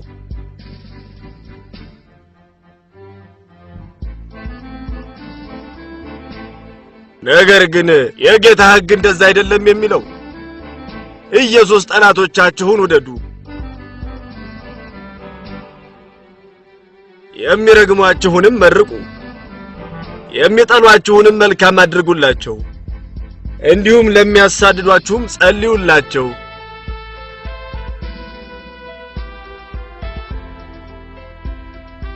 አትፍራ፣ ማንም አይነካህ ቤተ ክርስቲያን ውስጥ እስከሆንክ ድረስ። ከፈታችሁት ክሊኒክ እንዲሁም እስረኞች ከቤተሰቦቻቸው ጋር የሚገናኙበትን ቦታ ስለማስገንባታችሁ ሰምቻለሁ። በጣም ታላቅ ነገር ነው ያደረጋችሁ። እኛ ይሄንን ያደረግነው ቅዱስነቶት በእርሶ ጸሎትና ምክር ተመርተን። አሁን እስረኞችን ለመጎብኘት ሁሌም ክፍት ነው። ይሄ ደግሞ በጌታ ዘንድም የተባረከ ነው። ዛሬ ቡራኬ ለመስጠት በጎበኙን ጊዜ ለመጠየቅ የፈለኩት ነገር ነበር። ምንድነው እርሱ? ልጄ እርሶ ለመላክ ስላሰቡት ተልኮ ሰምቼ ነበር፣ ወደ ፋኖጂያ፣ ራሻና ጎዝ።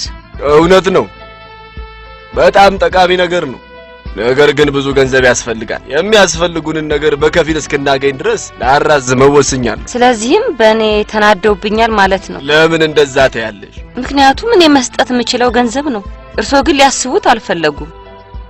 እባክዎት ቅዱስነቶት፣ እባክዎት ከዚህ ታላቅ በረከት እንዳላገኝ አይከልክሉኝ። ትክክል ነሽ፣ ታላቅ በረከት ነው። በእርግጠኝነት የሚገባሻል። ለሌሎች መዳን የማይሰራ እርሱ ሊድን አይችልም።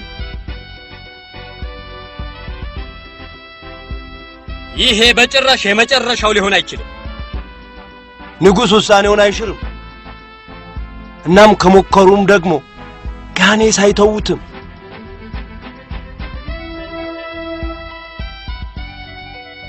አንተ ልጄን ሞት ፈርደህበታል። የእርሱ ደም ባንተ ላይ ነው። ፍትህ የሚያዛቡትን ሁሉ ጌታ ይቀጣቸዋል። አንተን ጌታ ይቅጣ።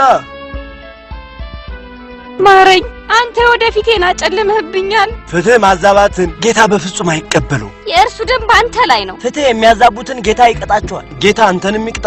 ተስፋዬን አጨልመህብኛል። ፍትህ ማዛባትን በፍጹም ጌታ አይቀበለው። እርሱ ወንጀለኛ ነው። ቅዱስነትዎት ቤተ ክርስቲያን ውስጥ ሊገባ አይገባው። አንተ በቤተ ክርስቲያን ውስጥ እንዳትገባ ትከለከላል። ትክክለኛ ውሳኔ። አሁን ትረጋጋለህ። የከንቱ ከንቱ ነው፣ ከንቱ ነው። እናም ከንፋስ በኋላም እንደመከተል ነው። የከንቱ ከንቱ ነው። ይሄ ከንቱ ነው። ንፋስንም እንደመከተል ነው። ማንም ሰው ቢሆን ሰውየውን መጉዳት አይችልም። ይሄ ሰው ራሱን ካልጎዳ በስተቀር።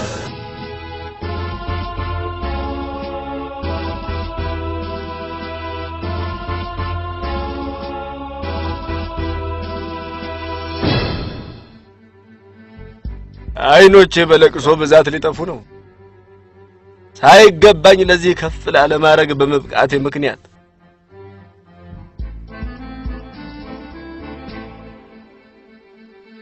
ሌሎች እኔን ክብር በሚሰጡኝ ጊዜ እኔ የሚሰማኝ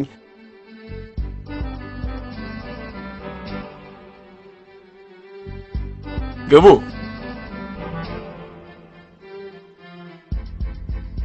ይቅርታ፣ የጋላባው አቡነ ሶፍሪኦል እርሶን ለማነጋገር ይፈልጋሉ? አስገባቸው።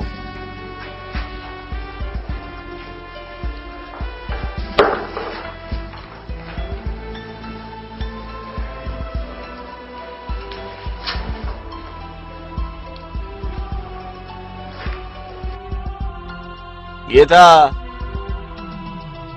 አደራ ወደ ሰጡት ወደ ሀገረ ስብከቶት ተመልሰው ሄዷል ብዬ አስቤ ነበር።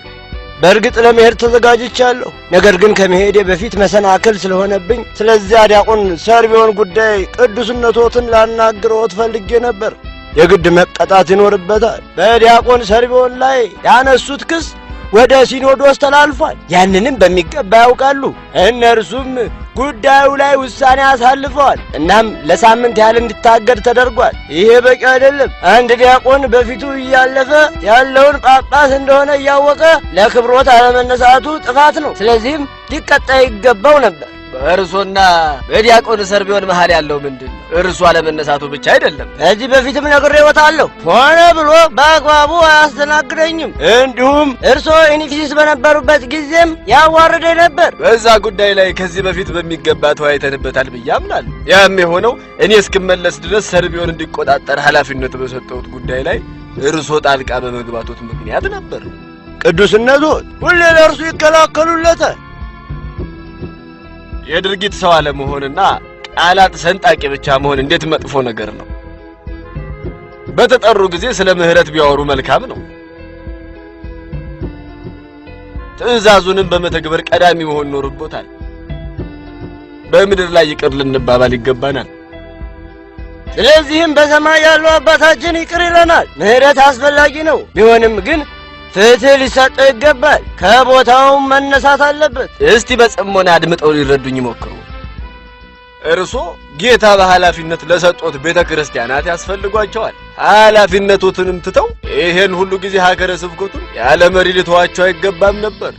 ስለዚህ ወደ ሀገረ ስብከቶት ይመለሱና ከጌታ የተሰጡትን ስጦታዎች ለመጠቀም ይሞክሩ።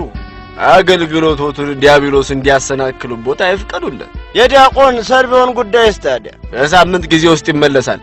ያቆመውንም የቤተ ክርስቲያኑትን አገልግሎት ይቀጥላል። ይኸው ነው።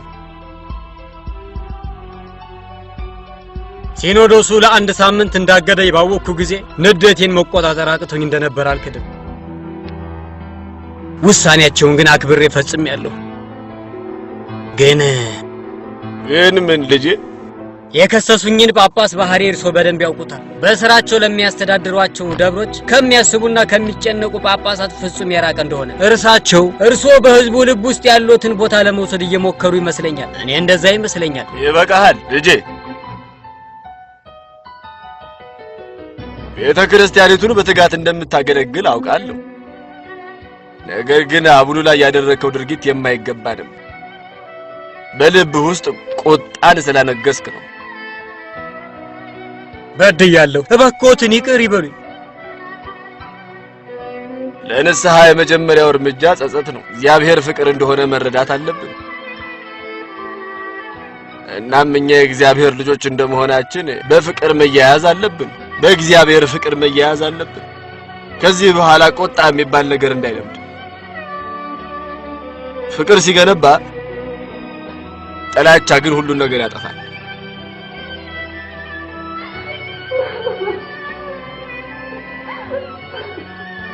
ለምንድን ነው የምታለቅሽው ልጄ? ያለኝ አማራጭ ማልቀስ ብቻ ነው። በዚህ ዓለም ውስጥ ልናለቅስለት የሚገባ ምንም ነገር የለም። ይሁንም ግን ለምን እንደምታለቅሽ ንገሪ። በመዝራት እኔና ልጆቼን የማቆይበትን አንድ ያለችንን ትንሽ መሬት በድንገት ወሰዱብኝ። እነርሱ ለኔ በጣም ጥሩ እንደሆነ አድርገው ነው ያሰቡት። እነማንን ማለትሽ ነው? ንግስቲቱን ማለቴ ነው ቅዱስነትዎት። እና ምንድነው ምክንያቱ? መሬቴ በእርሷ መሬት መካከል ስለሆነ ነው። ወታደሮቹ መሬቴ ከዚህ በኋላ የንግስቲቷ ሆኗል ብለው ወርውረው አስወጡኝ። እንባሽን ረጭተሽ ከዛም ሸክምሽን ሁሉ ለጌታ አሳልፈሽ ስጪው። ለተጨቆኑት ፍትህ የሚሰጠው ጌታ ብቻ ነው። አንተ ልታስቆመው ይገባል። ስብከቶቹ ሁሉ የመንግስትን ሽመኞች የሚቃወሙ ናቸው። በቤተክርስቲያን ውስጥ ያለው መጠለያ ለልማት ብለን ስለቀነስንባቸው ነው። ከዛ በላይ የሆነ መሬት ሌላ ቦታ እንስጥህ ብለን ብንጠይቀው አልፈልግም ብሎ ተቃወመ። አቅልሎ ነው የተመለከተን። የትኛውንም የግዛቱን አዋጅ አቅልሎ ነው የሚመለከተው። ያደረገልኝን ነገር የጊዜ ብዛት እንደረስ ያደርገኛል ብለሽ እንዳታስቢ። በእርግጥም ከቤተክርስቲያኒቱ ላይ መሬት መውሰዱ ቤተክርስቲያንን ባዷን አስቀርቶ ይገላታል። በፓትርያርኩና በእኔ መሃል ያለውንም ውዝግብ ተባብሶ እንዲቀጥል ያደርገዋል። እና ስለዚህ ምንድነው ማድረግ ያሰብከው? ማንኛውንም አይነት ውሳኔ ከመወሰናችን በፊት በህዝቡ ዘንድ ተወዳጅነት እንዳለው መርሳት የለብንም። ግባ። ክቡርነቶት። ምንድነው? ፓትርያርኩ እርሶን ለማግኘት ይፈልጋል። ፓትርያርክ ዮሐንስ ራሳቸው እዚህ በቤተ መንግስት ውስጥ ናቸው። በነገስታቱ አዳራሽ ውስጥ እንዲገቡ አድርግ። መጣው። እሺ ክቡርነቶት። ክቡርነትህ ከእርሳቸው ጋር መገናኘት የለብህም። ምን ለማለት ፈልገሽ ነው? አቡነ ዮሐንስ ንጉሱን ማግኘት ቀላል እንዳልሆነ ሊገባቸው ይገባል። ለእርሳቸው ምንም ግምት እንደሌለህ እንዲያውቁት ያስፈልጋል። በትክክል እርሱን ካላየሁ ብዬ የምቃወም ይመስልሻል እንዴ? እንደዛ ማለት አይደለም። እና ምን ለማለት ፈልገሽ ነው ታዲያ? እኔ ላገኛቸው እችላለሁ።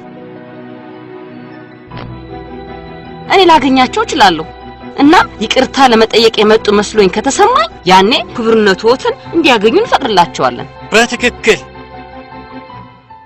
ብልሃትም ቁንጅናንም ሁለቱንም አሟልቶ የያዘ ሴት ሳውቅ አንቺ የመጀመሪያው ነሽ። አመሰግናለሁ ክቡርነትህ። አቡነ ዮሐንስ ምርጡን ቤተ መንግስታችንን የጎበኙት በጣም በተጨናነቀ ጊዜ ላይ ነው። ሙሉ ጊዜን የማውለው የእግዚአብሔር ልጆችን ለማገልገል ነው። ንጉሱም ሙሉ ጊዜውን የሚያውለው ለዜጎቹ ነው። ነገር ግን እንዲያገኙት ለማድረግ የሚቻለኝን ሁሉ አደርጋለሁ። በአንቺ ትእዛዝ መሬቷ ወደ ንብረትሽ እንዲጠቃለል ማድረግሽን አንዲት መበለት ወደ እኔ መታ ቤቱን አቀረበችልኝ። ይሄ መሬት የኔ እንዲሆን በግዛቲቱ የታወጀ አዋጅ አለ። መብቱ ምንድነው የሚሰጥሽ? ንግስት መሆኔን። ይሄ የሌሎቹን ንብረት ለመንጠቅ መብት አይሰጥሽም። ምን እንዳደርግሎት ነው የሚፈልጉት? መሬቱን ለመበለቲቷ እንድትመልሽላትና ንስሐ እንድትገቢ ነው። ያንንም ካደረግሽ ጌታ ኃጢአትሽን ይቅር ይልሻል። አላደርግም ብልስ? ጌታ ፍርዱ አይዘገይም፣ ይፈጸማል እንጂ። ስልጣኖት እኔን መሬት መልሺ ብሎ ለመጠየቅ የሚያስችል መብት አይሰጡት። ነገር ግን ከቤተ ክርስቲያን አውግዤ ልለይሽ የምችልበትን ስልጣን ይሰጠኛል። አውግዘው ሊለዩኝ? የሚያወሩት ከማን ጋር እንደሆነ ያውቃሉ? በደለኛ ከሆነችና አቡንም ወደ ቤተ ክርስቲያን እንዳትገባ ከከለከሏት ሴት ጋር ነው የማወራው። የኔ ጣፋጭ ተረጋጊ። በኋላ ሊጸጽተን የሚችል ችኩል ውሳኔዎችን ማድረግ የለብንም። ፓትርያርኩ በቤተ ክርስቲያኒቱ ውስጥ ካላቸው ስልጣን አንፃር ችግሩን በዘዴ መያዝ ይኖርብናል። በቤተ ክርስቲያኒቱ ውስጥ የፓትርያርኩ ስልጣን? አንተ የተጨነቀው ለፓትርያርኩ ስልጣን እንጂ ለኔ አይደለም። የተፈጠረው ነገር ውርደቱ ለኔ ብቻ ሳይሆን ነገር ግን ለመላው ግዛትና ለንጉሱ ለራሱ ጭምር ነው። አቡነ ዮሐንስን ከቦታቸው ላይ ማስነሳት እንዲህ ቀላል ጉዳይ አይደለም።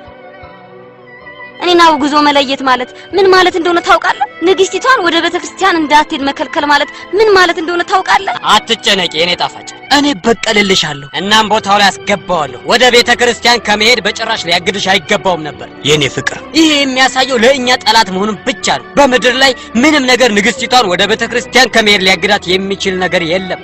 ወዳጆቼ፣ እኔ በህዝቡ ልብ ውስጥ ቦታ እንዲኖረኝ የምፈልግ ከሆነ የኢየሱስ አገልጋይ መሆን አልፈለኩም ማለት ነው። እኔን ለመቃወም በሚል ሴራ እንደተጠነሰሰ አውቃለሁ። ጌታን መለመን ያለብን የነፍሳችንን ፍላጎት ነው። ባህር ውስጥ ቢወረውሩኝ፣ በዓይነ ህሊና ዮናስን እመለከተዋለሁ። ወደ እሳት ውስጥ ሊወረውሩኝ ቢፈልጉ በእሳት ውስጥ የተጣሉትን ሦስቱን ሕፃናት በዓይነ ህሊና እመለከታቸዋለሁ። ወደ አውሬ ጉድጓድ ሊወረውሩኝ ቢፈልጉ በአንበሳ ጉድጓድ የተጣለውን ዳንኤልን አስታውሳለሁ። ወዳጆቼ፣ በድንጋይ ሊወግሩኝ ቢፈልጉ የአዲስ ኪዳን የመጀመሪያው ሰማዕት ቅዱስ እስጢፋኖስን በዓይነ ህሊና ያስበዋለሁ።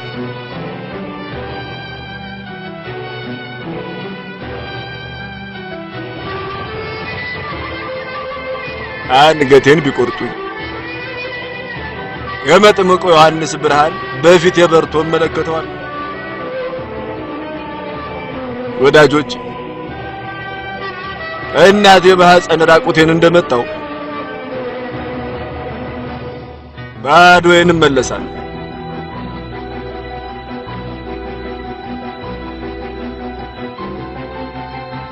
የቤተ ክርስቲያኑን በር ዝጉት። ንግስቲቱ ወደዚህ ቅዱስ ስፍራ እንዳትገባ ተከልክላል።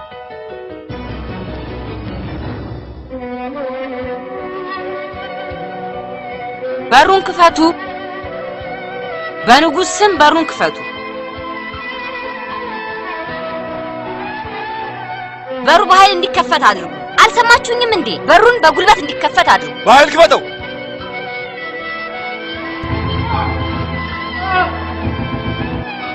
እጄን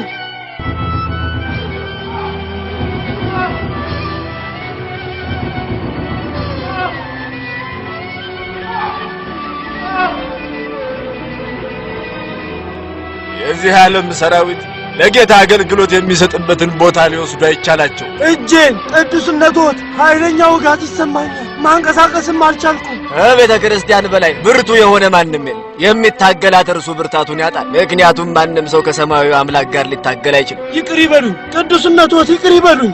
የጌታን ምሕረት ጠይቅ። ጌታ ሆይ ይቅር በለኝ።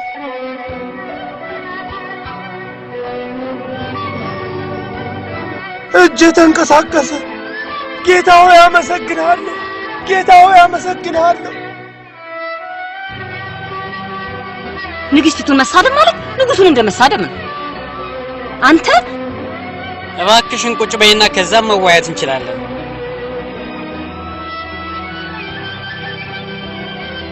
ምን ልትለኝ ነው የምትፈልገው? በብልሆቹ ወንድማማቾች የተነሳ በአሌክሳንድሪያው አቡነ ቴዎፍሎስና በአቡነ ዮሐንስ መካከል አለመግባባት እንዳለ በሚገባ ታውቂያለሽ። እነርሱ ማለት የኦርጋኖስን ትምህርቶች መከታተል በመጀመራቸው ምክንያት አቡነ ቴዎፍሎስ አውግዘው የለዩዋቸው መነኮሳት አይደሉም? ልክ ነሽ የኔ ጣፋጭ። አቡነ ዮሐንስ ከአቡነ ቴዎፍሎስ ጋር ሊያስታርቋቸው ሞክሮ ነበር። በኋላ ግን አቡነ ዮሐንስ አስጠግተው ያዟቸው፣ እንዲሁም ቁርባንን እንዲቀበሉ ፈቀዱላቸው። ይህም መሆኑ አቡነ ቴዎፍሎስን አስቆጣቸው፣ ምክንያቱም እሳቸው አውግዘው ለይተዋቸው ስለነበር። ይሄ ውስጣዊ ግጭት ነው፣ ለኛ ምንም አይጠቅመንም።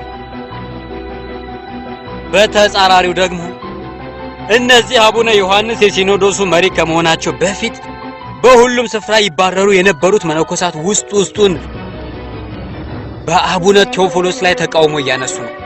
እነርሱ የጠየቁት እንዲከሰስ ነው። እናም ይህንን ሲኖዶስ ለጊዜው እንዲታገድ በሚል ዛሬ አዋጅ አውጥቻለሁ። ነገር ግን በትንሽ ሰዓት ልዩነት ዳኛው ተቃወሙት። ምን ማለት ነው? አቡነ ዮሐንስን ለመክሰስ የአሌክሳንድሪያው ሊቀ ጳጳስ አስቸኳይ ሲኖዶስ እንዲያቋቁሙ ጠይቄያቸዋለሁ። እንዲከሰስ? ክሶቹ ምን ሊሆኑ ነው? ለዛ ችግር የለው። አቡነ ዮሐንስ ወዳጆቹ ቢኖሩትም ግን ጠላቶችም አሉት። አንደኛውና የመጀመሪያው እርሱን የማሳመን ትልቁን ሚና የሚጫወተው ደግሞ አቡነ ሶፍሪያን። አንተ እንደምትበቀልልኝ እርግጠኛ ነበር። እነርሱ ሲጠሯቸው ይሄ አራተኛ ጊዜያቸው ነው።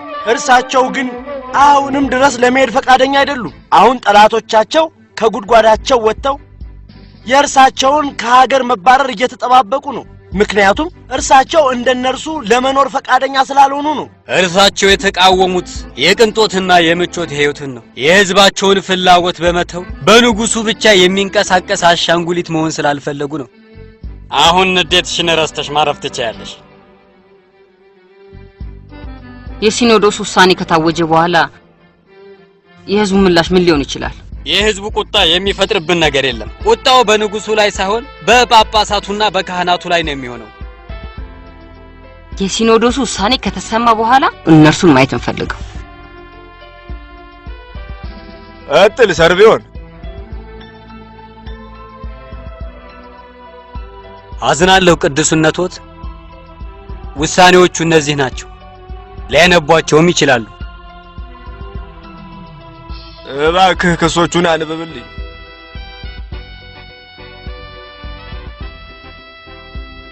ካህናቱን መንቀፍና ለራስ ዓላማ በማለት በውሸት በሙስና መክሰስ፣ ቤተ ክርስቲያንም ውስጥ ወይም ውጭ በራሱ መንገድ መጓዝ፣ የቤተ ክርስቲያንን ዋጋ አሳንሶ መመልከት፣ የቀድሞ ሊቀ ጳጳስ አቡነ ናክታሪየስ ለአናስታሲያስ ቤተክርስቲያን ብለው ያቆዩትን እምነበረድ ሸጦ ብቻውን በመብላትና የቅንጦት ኑሮ በመኖር ላይ ነው። ንግስቲቷን በመጥፎ ቃላት ዘልፏል። ይህንንም መሰረት በማድረግ ከቦታው እንዲነሳና ከሀገርም እንዲባረር ውሳኔ ተሰጥቶበታል። እኔም የሲኖዶሱን ውሳኔዎች አጽድቄዋለሁ።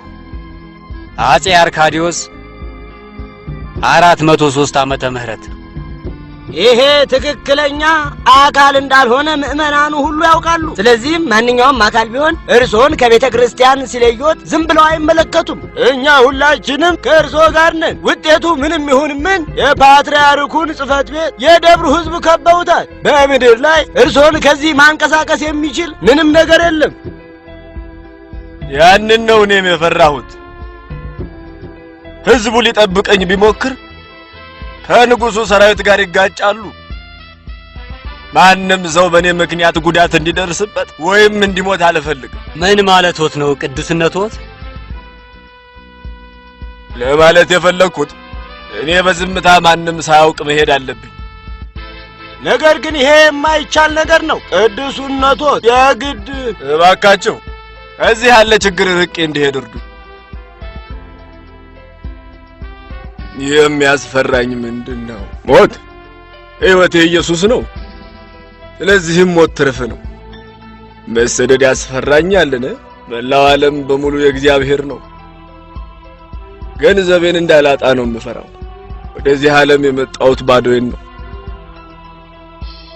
ስለዚህም ስቀበርም ይዤው የሚሄደው ምንም ነገር የለም። እምነቴ ምክንያት መከራ እንድቀበል ላደረጉኝ ሁሉ የምላቸው እናንተ ያጠቃችሁት እኔን ሳይሆን ቤተ ክርስቲያንን ነው። ቤተ ክርስቲያን ከሁሉም ነገር በላይ ብርቱ ነች።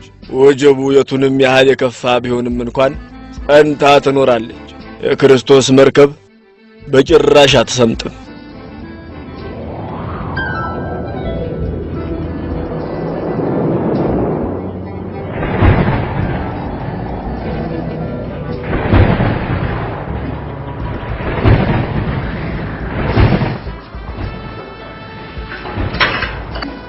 ምንድነው እሱ? ምንድነው እየተፈጠረ ያለው?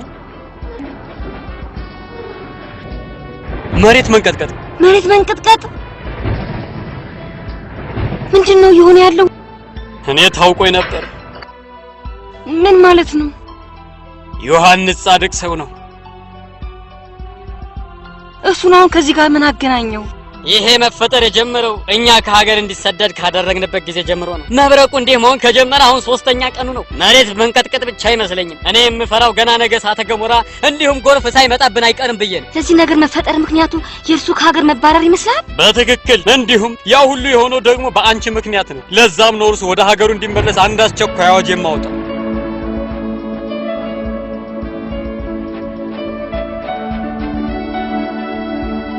አየሽ፣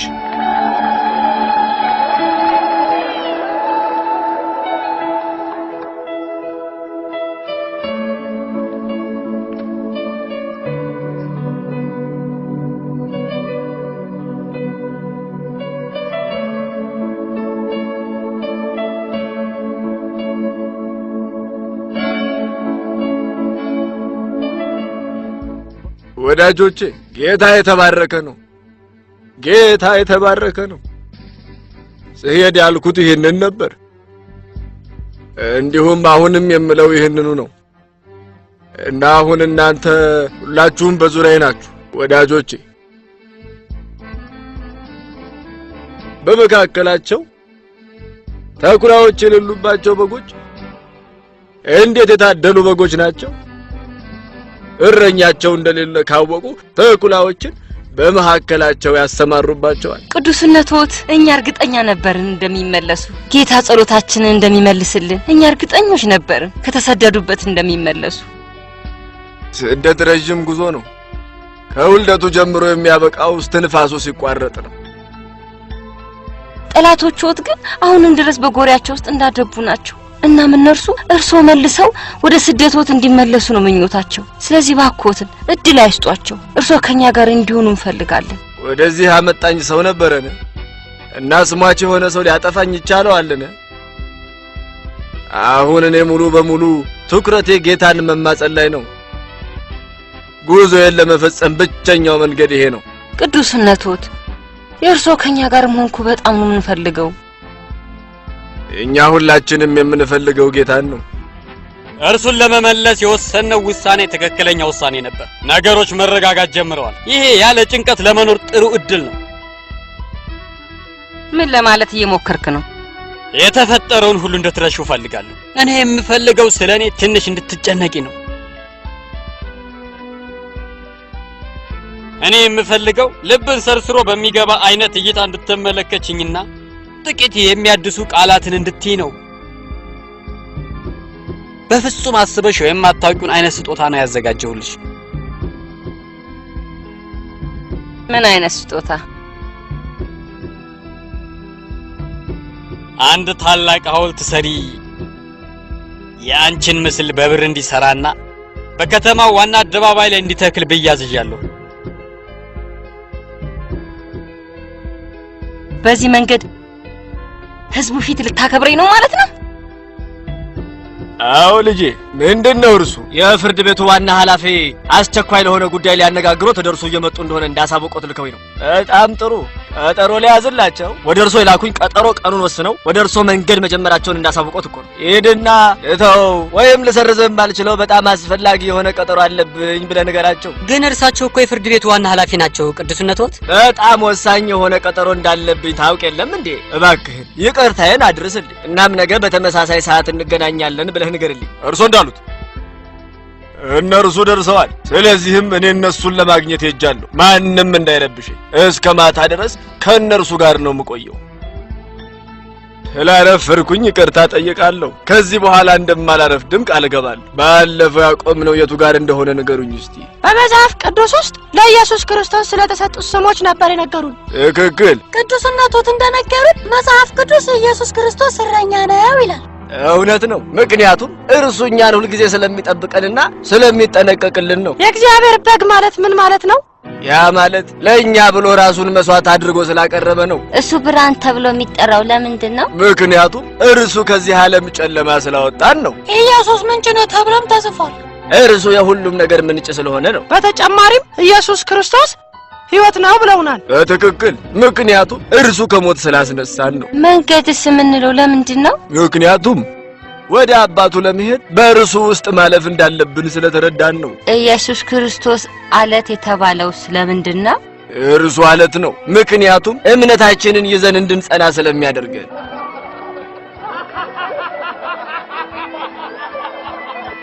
ጠጡ፣ ተደሰቱ። ለንግሥት ኢፍዶክያ ጠጡ፣ ጠጡ።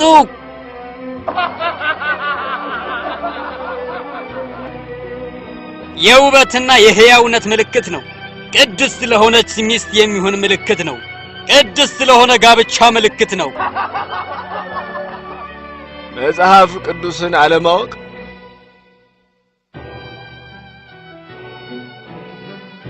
የሁሉም ፈተናዎች መጀመሪያ ነው። መሳሪያ ሳንይዝ ወደ ውጊያ ከሄድን እንዴት ውጊያውን ልናሸንፍ እንችላለን?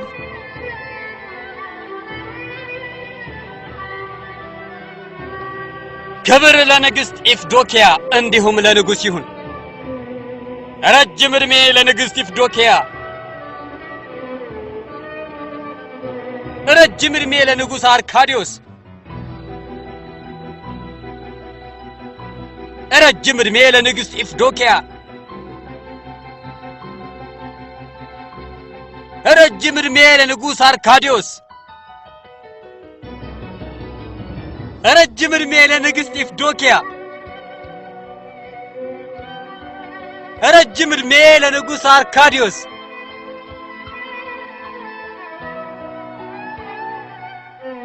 ምን እየሰራችሁ ነው? ጌታ ከሚከብርበት ቦታ ዞር በሉ። ከቤተ ክርስቲያኑ ዞር በሉ። እናንተ አእምሮና ነፍሳችሁን መቆጣጠር የሚፈልገው የሰይጣን ኃይል አይታወቃችሁም? እንድንደሰት ፈቃድ የሰጠን ንጉሡ ነው። እኔ የምለምናችሁ ይሄንን ኃጢአት ማድረጋችሁን እንድታቆሙ። ይሄ ጌታን በእናንተ ላይ እንዲቆጣ ያደርገዋል። ይሄ እንዲሆን ንግሥት ኢፍዶክያ አትፈቅድም። እርሷ በዳንስ ዮሐንስን አንገት እንዳስቆረጠችው ሄሮዲያዳ ሆናለች።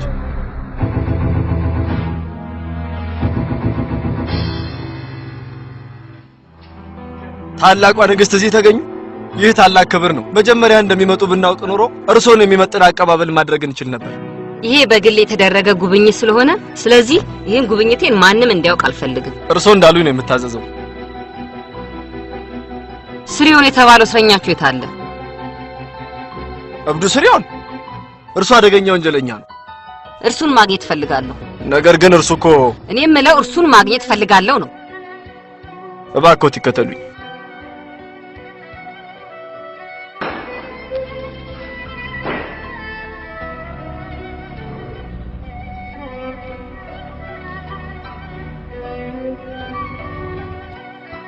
ስሪዮን ተነሳ፣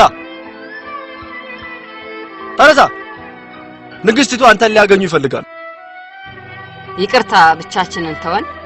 ክብርት ሆይ፣ ይህ እስረኛ ዕድሜ ልክ የተፈረደበትና የሚያስፈልገኝ ነገር ካለ ጠራሃለሁ። እስከዛው ግን በሩ ላይ ቁም። እሺ ክብርት ሆይ። ስም ሴሪዮን ነው አይደለም? ዕድሜ ልክ እንደተፈረደብህ አውቃለሁ። ነፃነትን የምታገኝበት ተስፋ የለህም። ነገር ግን እኔ ዛሬ እዚህ የመጣሁት ይህንን ተስፋ አልሰጠ ነው። ተስፋ ልክ እንደ ጋብቻ ነው። እርሱን ከረጅም ጊዜ በፊት ትቼዋለሁ። አንተ እውነትም እብድ ነህ እንዴ? እብድ?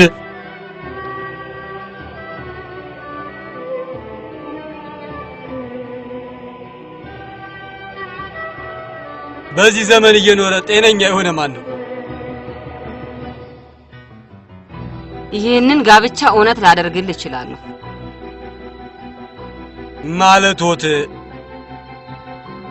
እርስዎ ነፃ ሊያወጡኝ ይችላሉ ማለት ነው? አዎ፣ አንተን ነፃ የማውጣት ወይንም የመግደል ስልጣኑ አለኝ። እንዲያመልጠኝም አልፈልግም። ለዛ ነው የመጣሁት።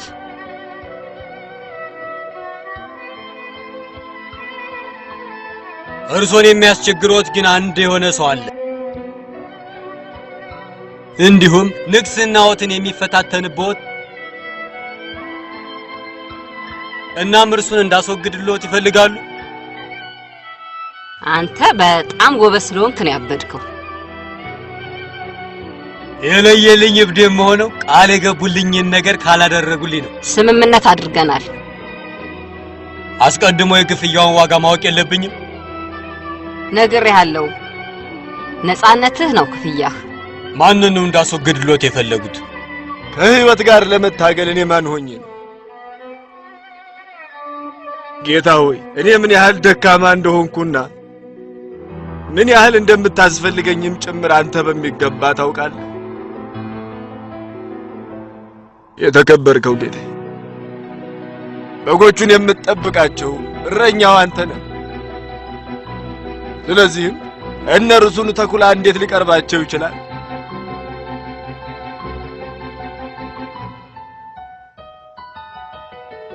ክቡሩ ጌታ አንተ በሞትህ የሰይጣንን ኃይል ደምስሰህ አጥፍተህልናል።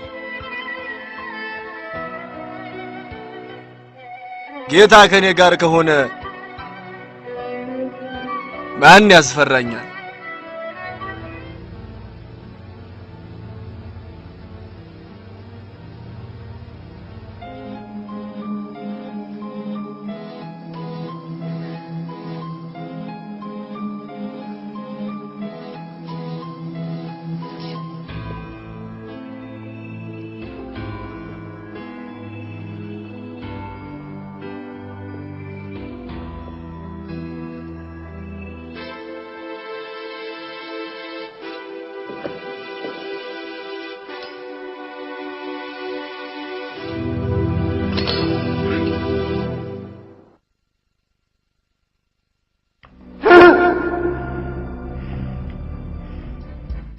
ከኔ ራቅ!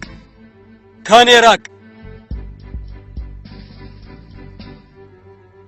ምንድነው ከኔ የምትፈልገው? እኔ የምፈልገው ከእርሱ እንድትርቅ ነው። እኔ በእርሱ ውስጥ ለዓመታት ኖሬያለሁ። መደበቂያ ቦታም አግኝቼ ነበር።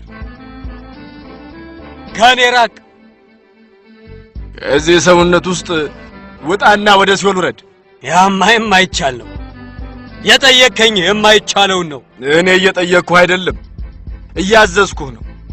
በኢየሱስ በክርስቶስ ስም፣ በኢየሱስ በክርስቶስ ስም ይህንን ስም አትጥራው።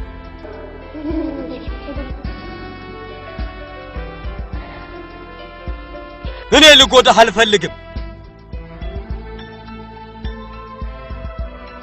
እንደዛ እንዳደርግ አታስገድደኝ። ብቻዬን ተወኝ። እኔ ልጎዳህ አልፈልግም። በአብ ስም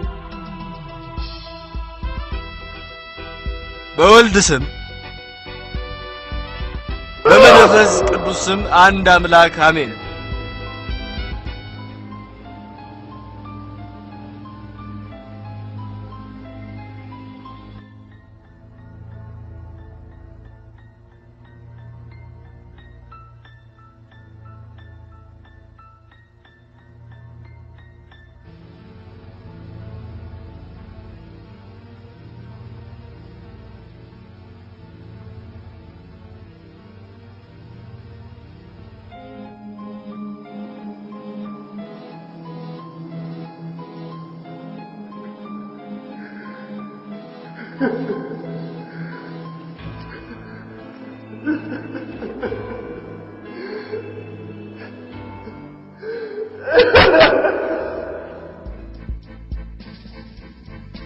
ተመልሶ መጥቷል ማለት ምን ማለት ነው? እርሱ ራሱ ነው ወደ እስር ቤቱ ተመልሶ የመጣውና የገባው። እንዲሁም ያንን አድርጎ ከገባ ጀምሮ እየጸለየ ነው ያለው። ጸሎት? ከእስር ቤቱ ሲወጣ እንደ እብድ ነበር። ሲመለስ ግን ልክ እንደተወለደ ያህል አዲስ ሰው ሆኖ ተመለሰ። ግልጽ ነው፣ እርሱ ተጽዕኖ አድርጎበት ነው። ይቅርታ ምን አሉኝ? ምንም አላልኩ። ነገር ግን የተፈጠረው ነገር ሁሉ በሚስጥር ይጠበቅ። እሺ ክብርት ሆይ። የአንድ ሰው ነፍስ ዋጋ መላው ዓለም ካላት ዋጋ እጅጉን ይልቃል። የአንድ ሰው ነፍስን ማዳን ለምስኪኖች ምጽዋትን ከመስጠት ይበልጣል።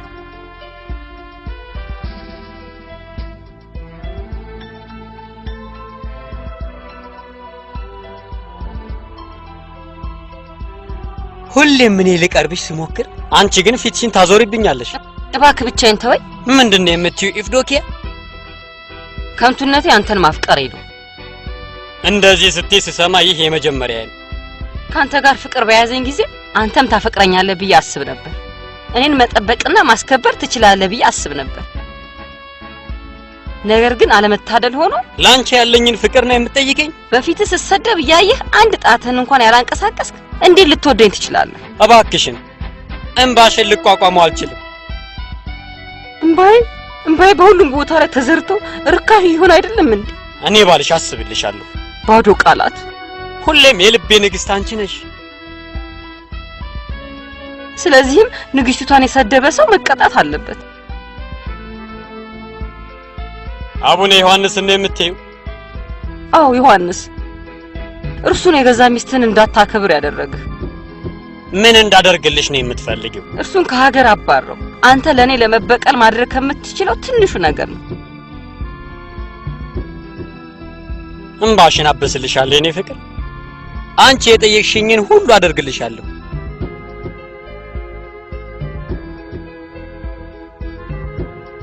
ንጉሱ አቡነ ዮሐንስን ለመክሰስ ሲኖዶስ አቋቁመዋል። አሁን ግን አቡነ ቴዎፍሎስ እንዲገኙለት ለማሳመን አልቻለም። አንዳንዱ የሚለው እርሳቸው ስለተቃወሙት ነው ይላሉ። ምክንያቱም እርሳቸው በባለፈው የሲኖዶስ ውሳኔ ተጸጽተዋል። ይሄ ሁሉ የተፈጠረው እኔ በሄድኩ በትንሽ ጊዜ ውስጥ ነው። እናስ አሁን ምንድነው? ሲኖዶሱ አቡኑን የሚኮንኑበት ምንም ነገር አላገኘም። እንዳለመታደል ሆኖ ግን እነርሱ የበፊቱ የሲኖዶሱ ውሳኔዎች አሁንም በሚገባ መተግበር አለበት ብለዋል። ምክንያቱም ሲኖዶሱ አቡኑን ሊከስበት የሚችለው ነገር ስላጣ ነው። ማለት በድጋሚ ከሀገር እንዲባረሩ ሊያደርግ ነው። እርሳቸውን ማንም ሊቃወማቸው አይችልም። በጭራሽ እርሳቸውን ከኛ በድጋሚ ሊወስዷቸው አይችሉም። ነፍሳችንን እንሰጣለን።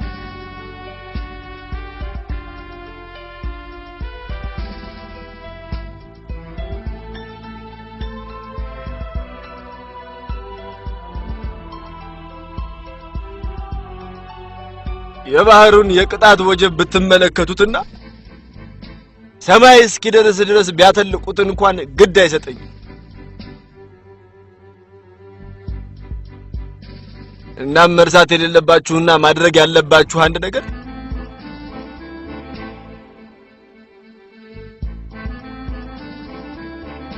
ትኩረታችሁን ማድረግ ያለባችሁ ለነፍሳችን አዳኝ የመርከቧን መሪ መርከቧን ከወጀብ ጋር እየተላተመች እንድትቀር አይተዋት። እንዲሁም ሐኪሙ በሽተኛው እየለመነው ሳያክመው አይተው።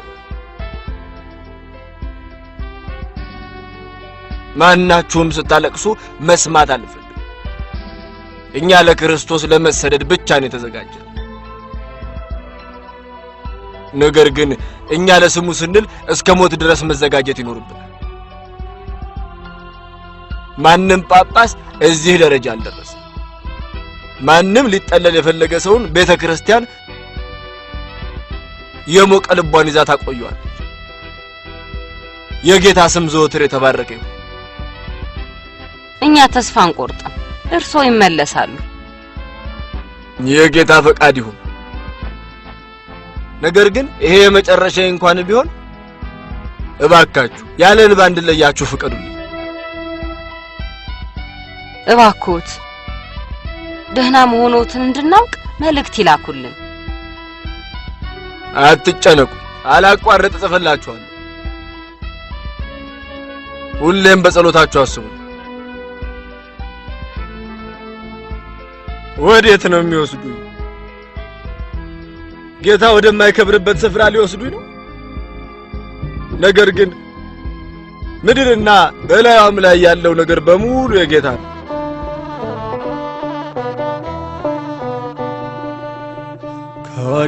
ከወደኩበት ተነስቼ ያየኝን አምላክ ባይኔ አይቼ ኤልሮይ ያልኩኝ ቀን አልኩና በጌታ ማዳን ልቤ ጸና።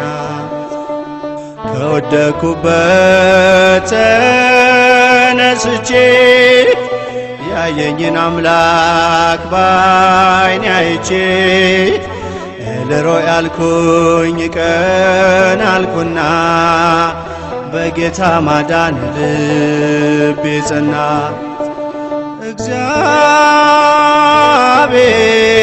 እግዚአብሔር እግዚአብሔር እግዚአብሔር ማንነቴ የኔ ክብር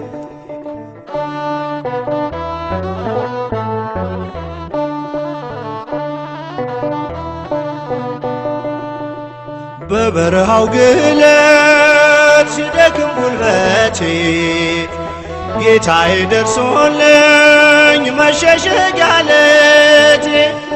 ትናንትና አልፌ ቆምኩኝ ለውዳሴ የሕይወት ውሃ ነው ለተጠማች ነፍሴ።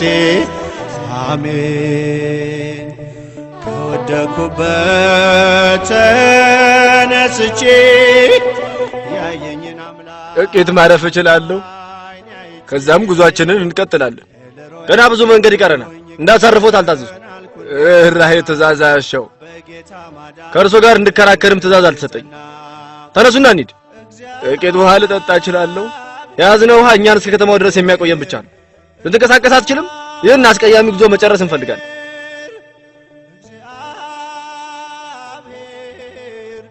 እኔ አሁንም ድረስ ያልገባኝ በክርስቶስ ወንድሞቻችን የሆኑትን የሚበሉት ነገር እንኳን ሳይኖራቸው እንዴት የቅንጦት ኑሮ ትኖራላችሁ ይሏቸዋል። እባክሽን ነገ ምስኪኖቹ በሰዓቱ ምጽዋታቸውን መቀበላቸውን አረጋግጭልኝ። እሺ እናቴ። ከአርማንያ የመጣ መልእክት ነው። ከአርማንያ የአቡነ ዮሐንስ መሆን አለበት።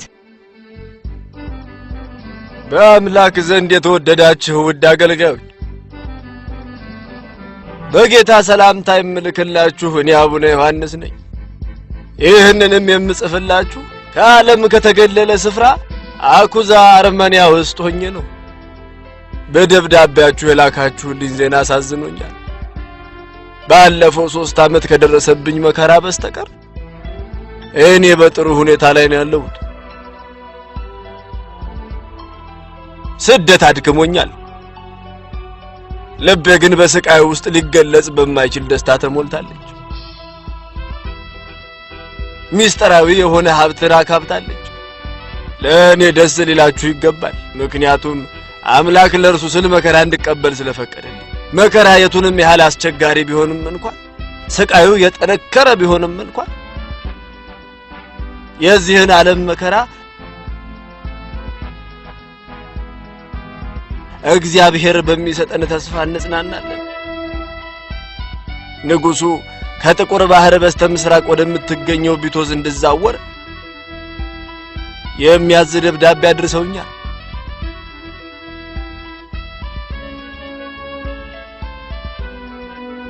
አቡነ ዮሐንስ 407 ዓመተ ምህረት አጋማሽ።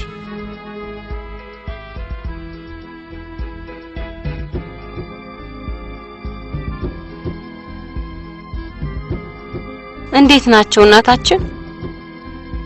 ንጉሱ አርማንያ ውስጥ ወዳለው ወደ ቢቶዝ እንዲዘዋወሩ አዘዋል።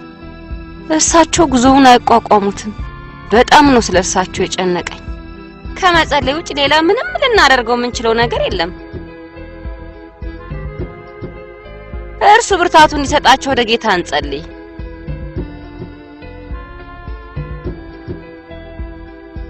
እንሂድ።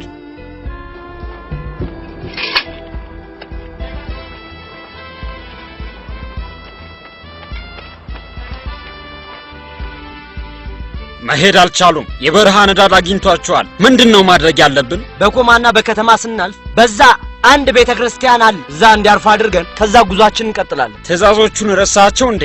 አይ ነገር ግን ነዋሪዎቹ ሁኔታውን አይተው ሊያዝኑለትና እኛን ሊያጠቁ ይችላሉ ብዬ ነው። ትክክል ብለሃል። ምሽቱን በጠቅላላ በኮማ ውስጥ እናሳልፍ። እናም ንጋት ላይ ጉዟችንን እንቀጥል።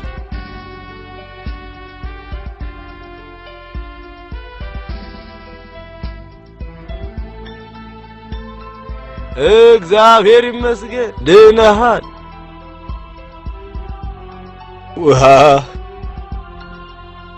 ውሃ ቶሎ አምጣ።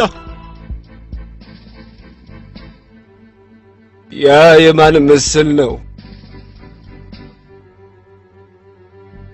የሰማዕቱ ባሲለስ ምስል ነው። አጽማቸው በዚህ ቤተ ክርስቲያን ውስጥ ነው ያረፈው። ከተማው በሙሉ የተባረከው በእርሳቸው ጸሎት ነው።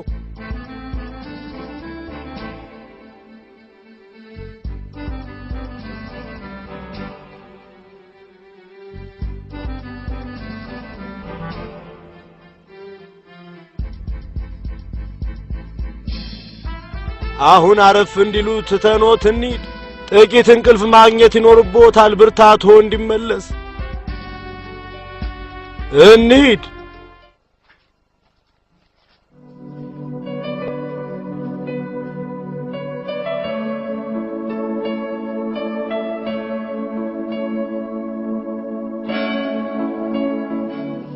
ወዳጄ ጽና፣ በሰማይ ክብርን ትቀበላለህ። እናም ነገ ጉዞህን ትፈጽማለህ። አሁን መሄድ ይኖርብናል። ወዴት? ገና አልነጋም። በተጨማሪም ቅዱስነታቸው ለመንቀሳቀስ በጣም ደክሟቸዋል። ለሁለትና 3 ቀናት ያህል ማረፍ ይኖርባቸዋል። ጉዟቸውን ቀጥለው ለመሄድ የግድ መከተል የሚገባን ትዕዛዝ አለ። እርሳቸው እስኪሻላቸው ድረስ ልንጠብቃቸው እንችል ነበር። ነገር ግን ያለመታደል ሆኖ እኛ በራሳችን ማድረግ የምንችለው ምንም ነገር የለም። ዛሬ የመስቀል በዓል ነው። በአንድ ላይ እዛ እንሂድና ከዛ ምን ማድረግ እንዳለብን እንረዳለን። እንሂድ።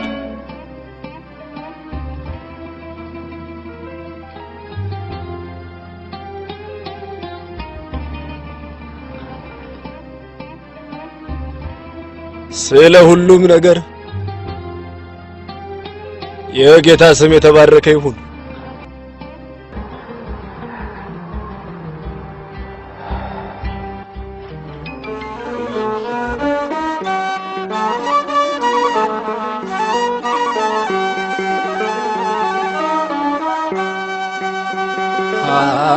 ኃጢአቴ እንዳለላ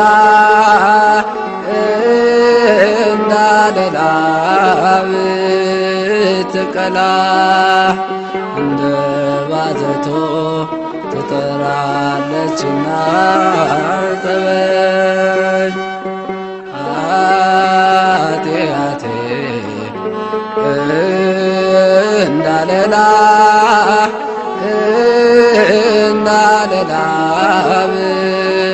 ብትቀላ እንደ ባዘቶ ትጠራለችና ጠበኝ።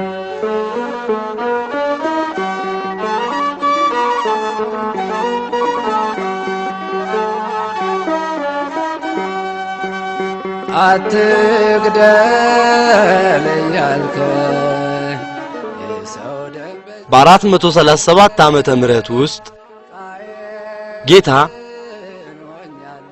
የአርካዲየስ ልጅ ቴዎዲዮስን ለንጉስነት አዘጋጀው።